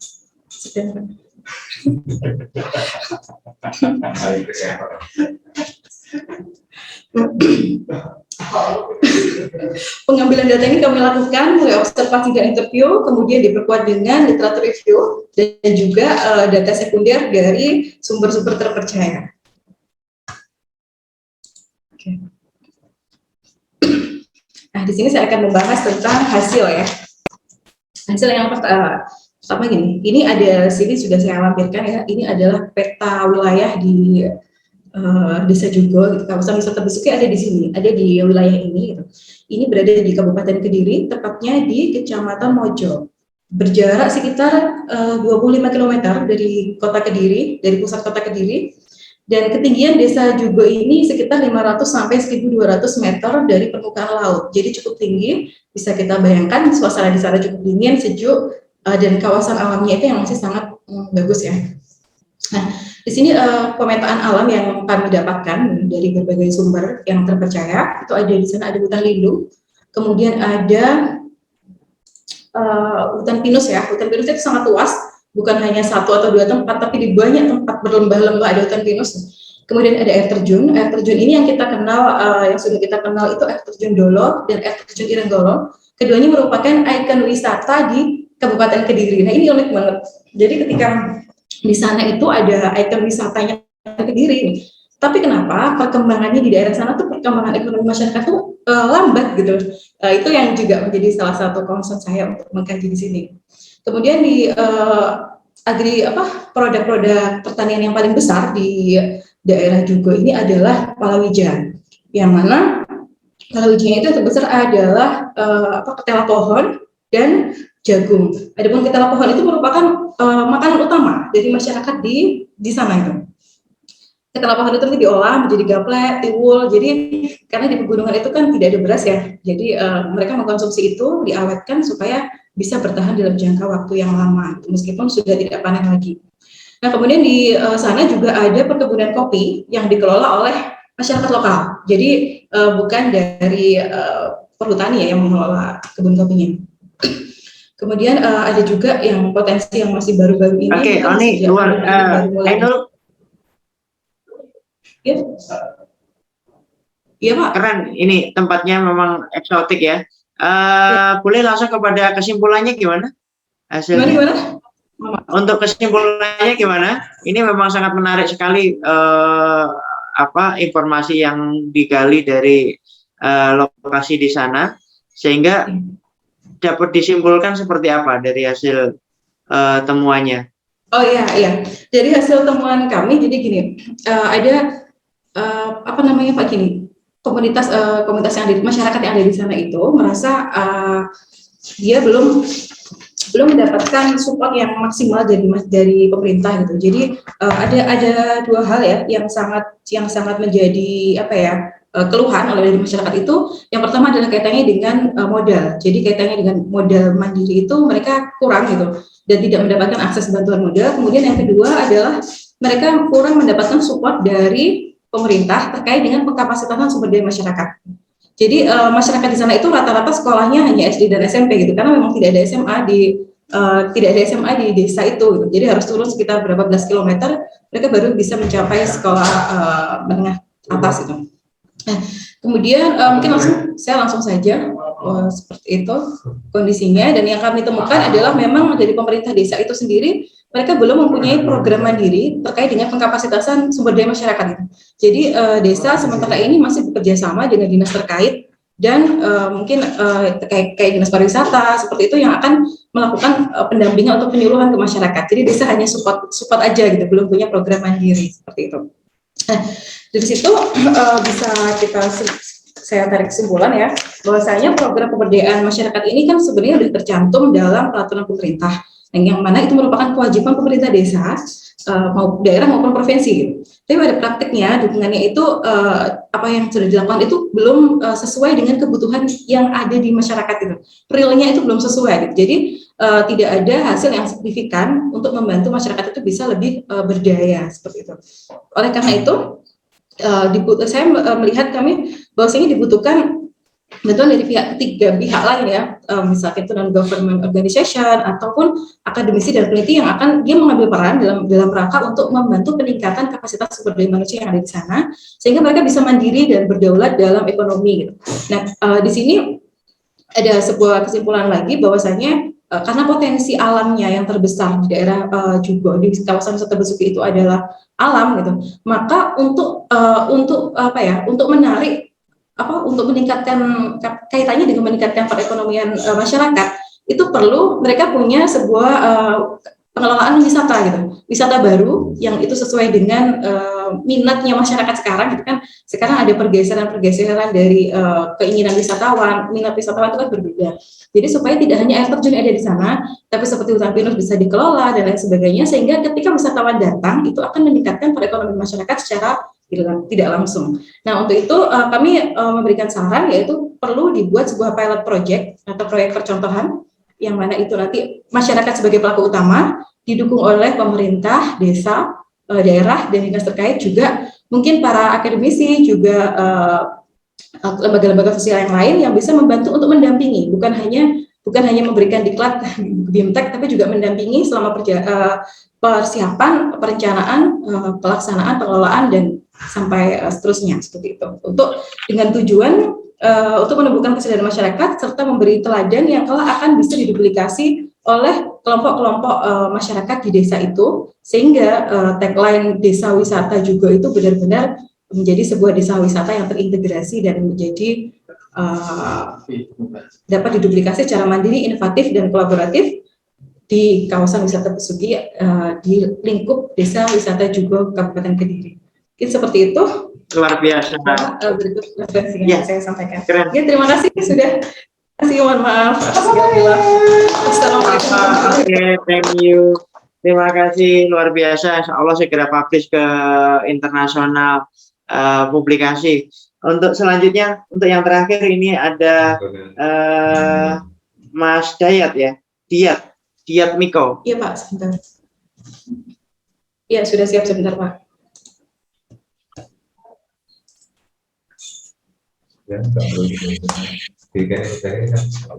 Boleh share screen Diat Miko? Sebentar Pak, share screen.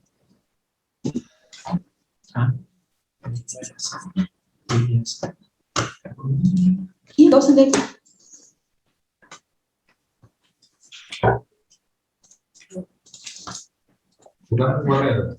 Oh, masih proses share screen. Masih perlu share screen Pak, bentar.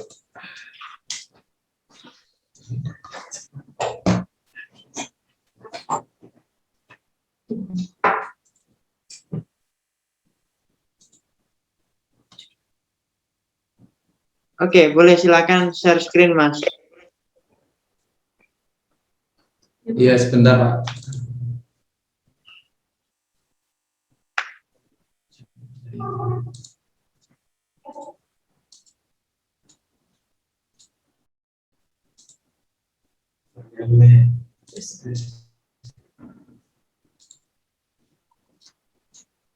Pakai bahasa Inggris bisa Mas dicoba ya Mas? Bahasa Inggris maaf ya teman-teman. Iya Pak, insya Allah ya. Bahasa Inggris, tapi ya agak salah nggak apa-apa, sambil belajar ya, salah nggak dosa.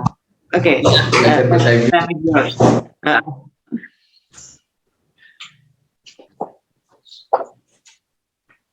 Terima kasih, saya ya, dari tim ya, dari Dayat Admiko, Faisal Rizky, dan Naul Rizwati.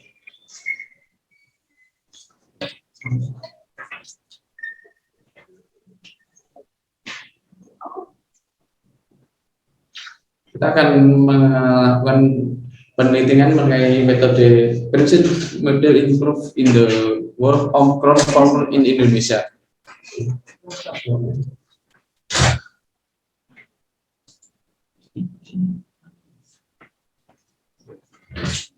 Indonesia is known as a revolution country with the majority of the population work and agricultural sector. The result of a survey conducted by the Control System Agency in 20, not the 3. Hey, itu mute Pak. Of informal work in the agricultural sector in Indonesia.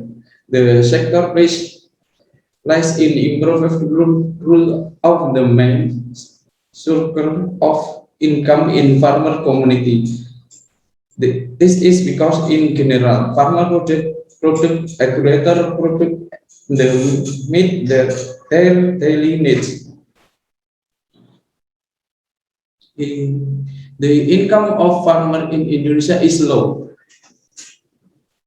With active the welfare, this is shown by the result of BPJS survey with need that of work was so depend of their live the main source of livelihood from the agriculture sector. According to Hermanto, and the amount in the income there will be about need from farming activity depend of several influencing factor such as area, production link, and ingenuity, planting, and active of the labor.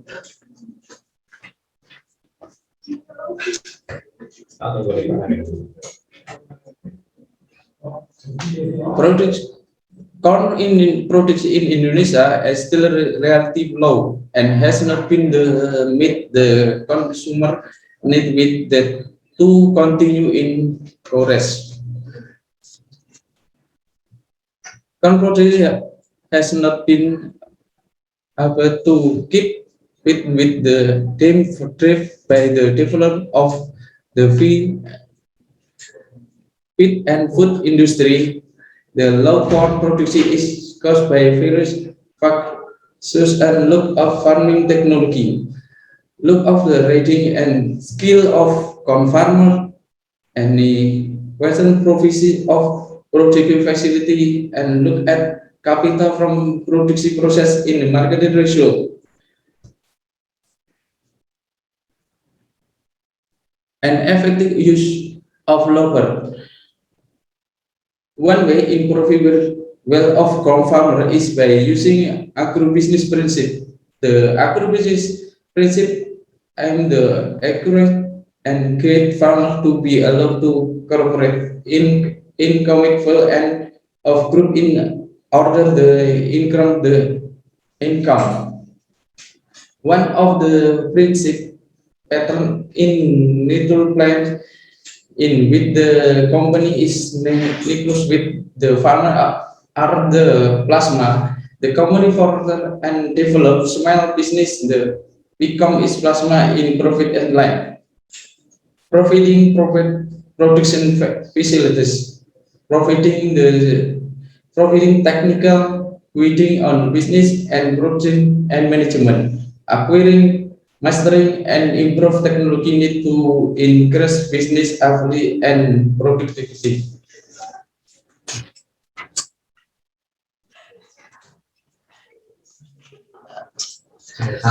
Method.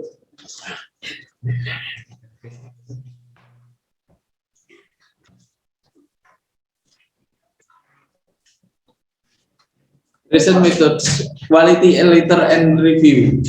The study and quality research method and the library research by using book and the letters of the main object.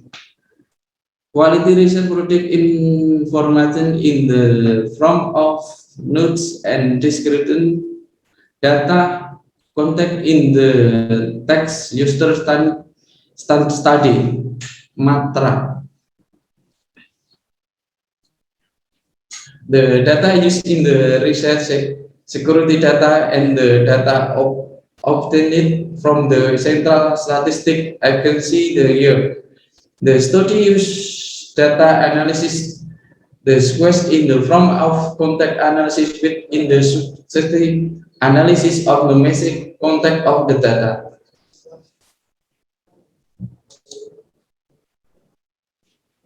Result.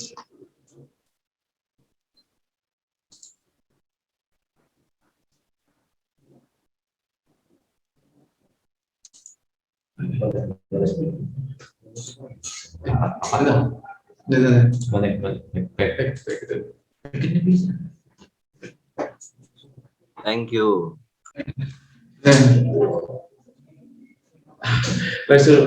Sorry. Improvement of the principle that the advertising Indonesia with sweet corn. Sweet corn in farm in Pati district. Jember Agency as variable, a very formal income and affection use sweet corn, sweet farmer context. Consenting participation international TPK with corn farmer in the Bondowoso district. The and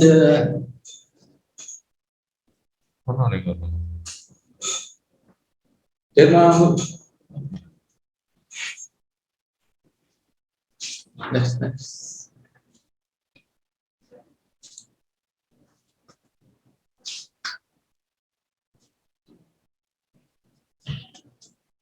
Discussion and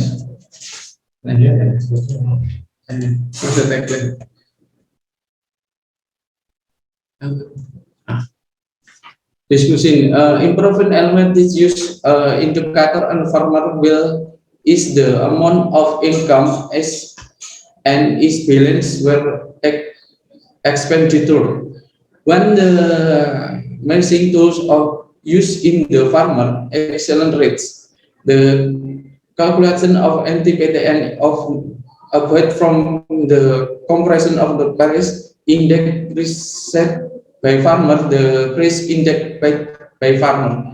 Farmers are engaging root district the level of sale power is producing power of the farmer. Again, product process for the farmer which includes competition and process production and production input. The higher the complete rate of farmer, the better the processing power farmer for compression project and production input, and the main releasing more profession. Complicated in the role of in the entrepreneur is the result of the act of its computer complete. The income component is positive from farmer, welfare, and the payment component in negative for farmer. In the reason component is higher that the payment rate. The farmer is general will incur and vice versa. The farmer up or down and loss the risk of fail of the level farmer. An important of better in this kata to increase in income in cruise compensation needs.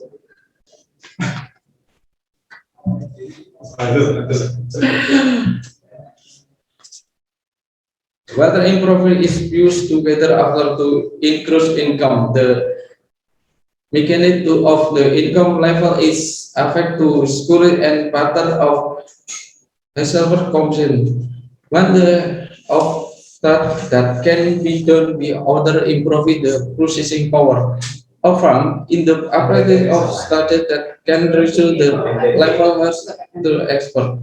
Together you prefer in the direct assistance saving subsidy and the relief.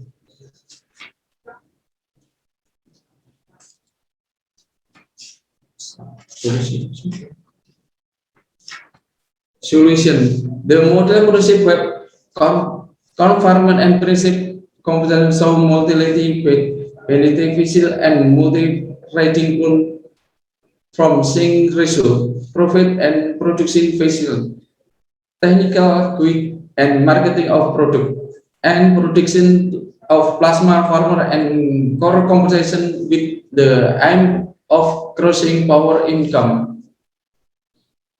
The expression of source of income and increase in farmer. Finish professional correlate with increase in farmer. Welfare act indicated by and increase in farmer action group. Thank you for listening.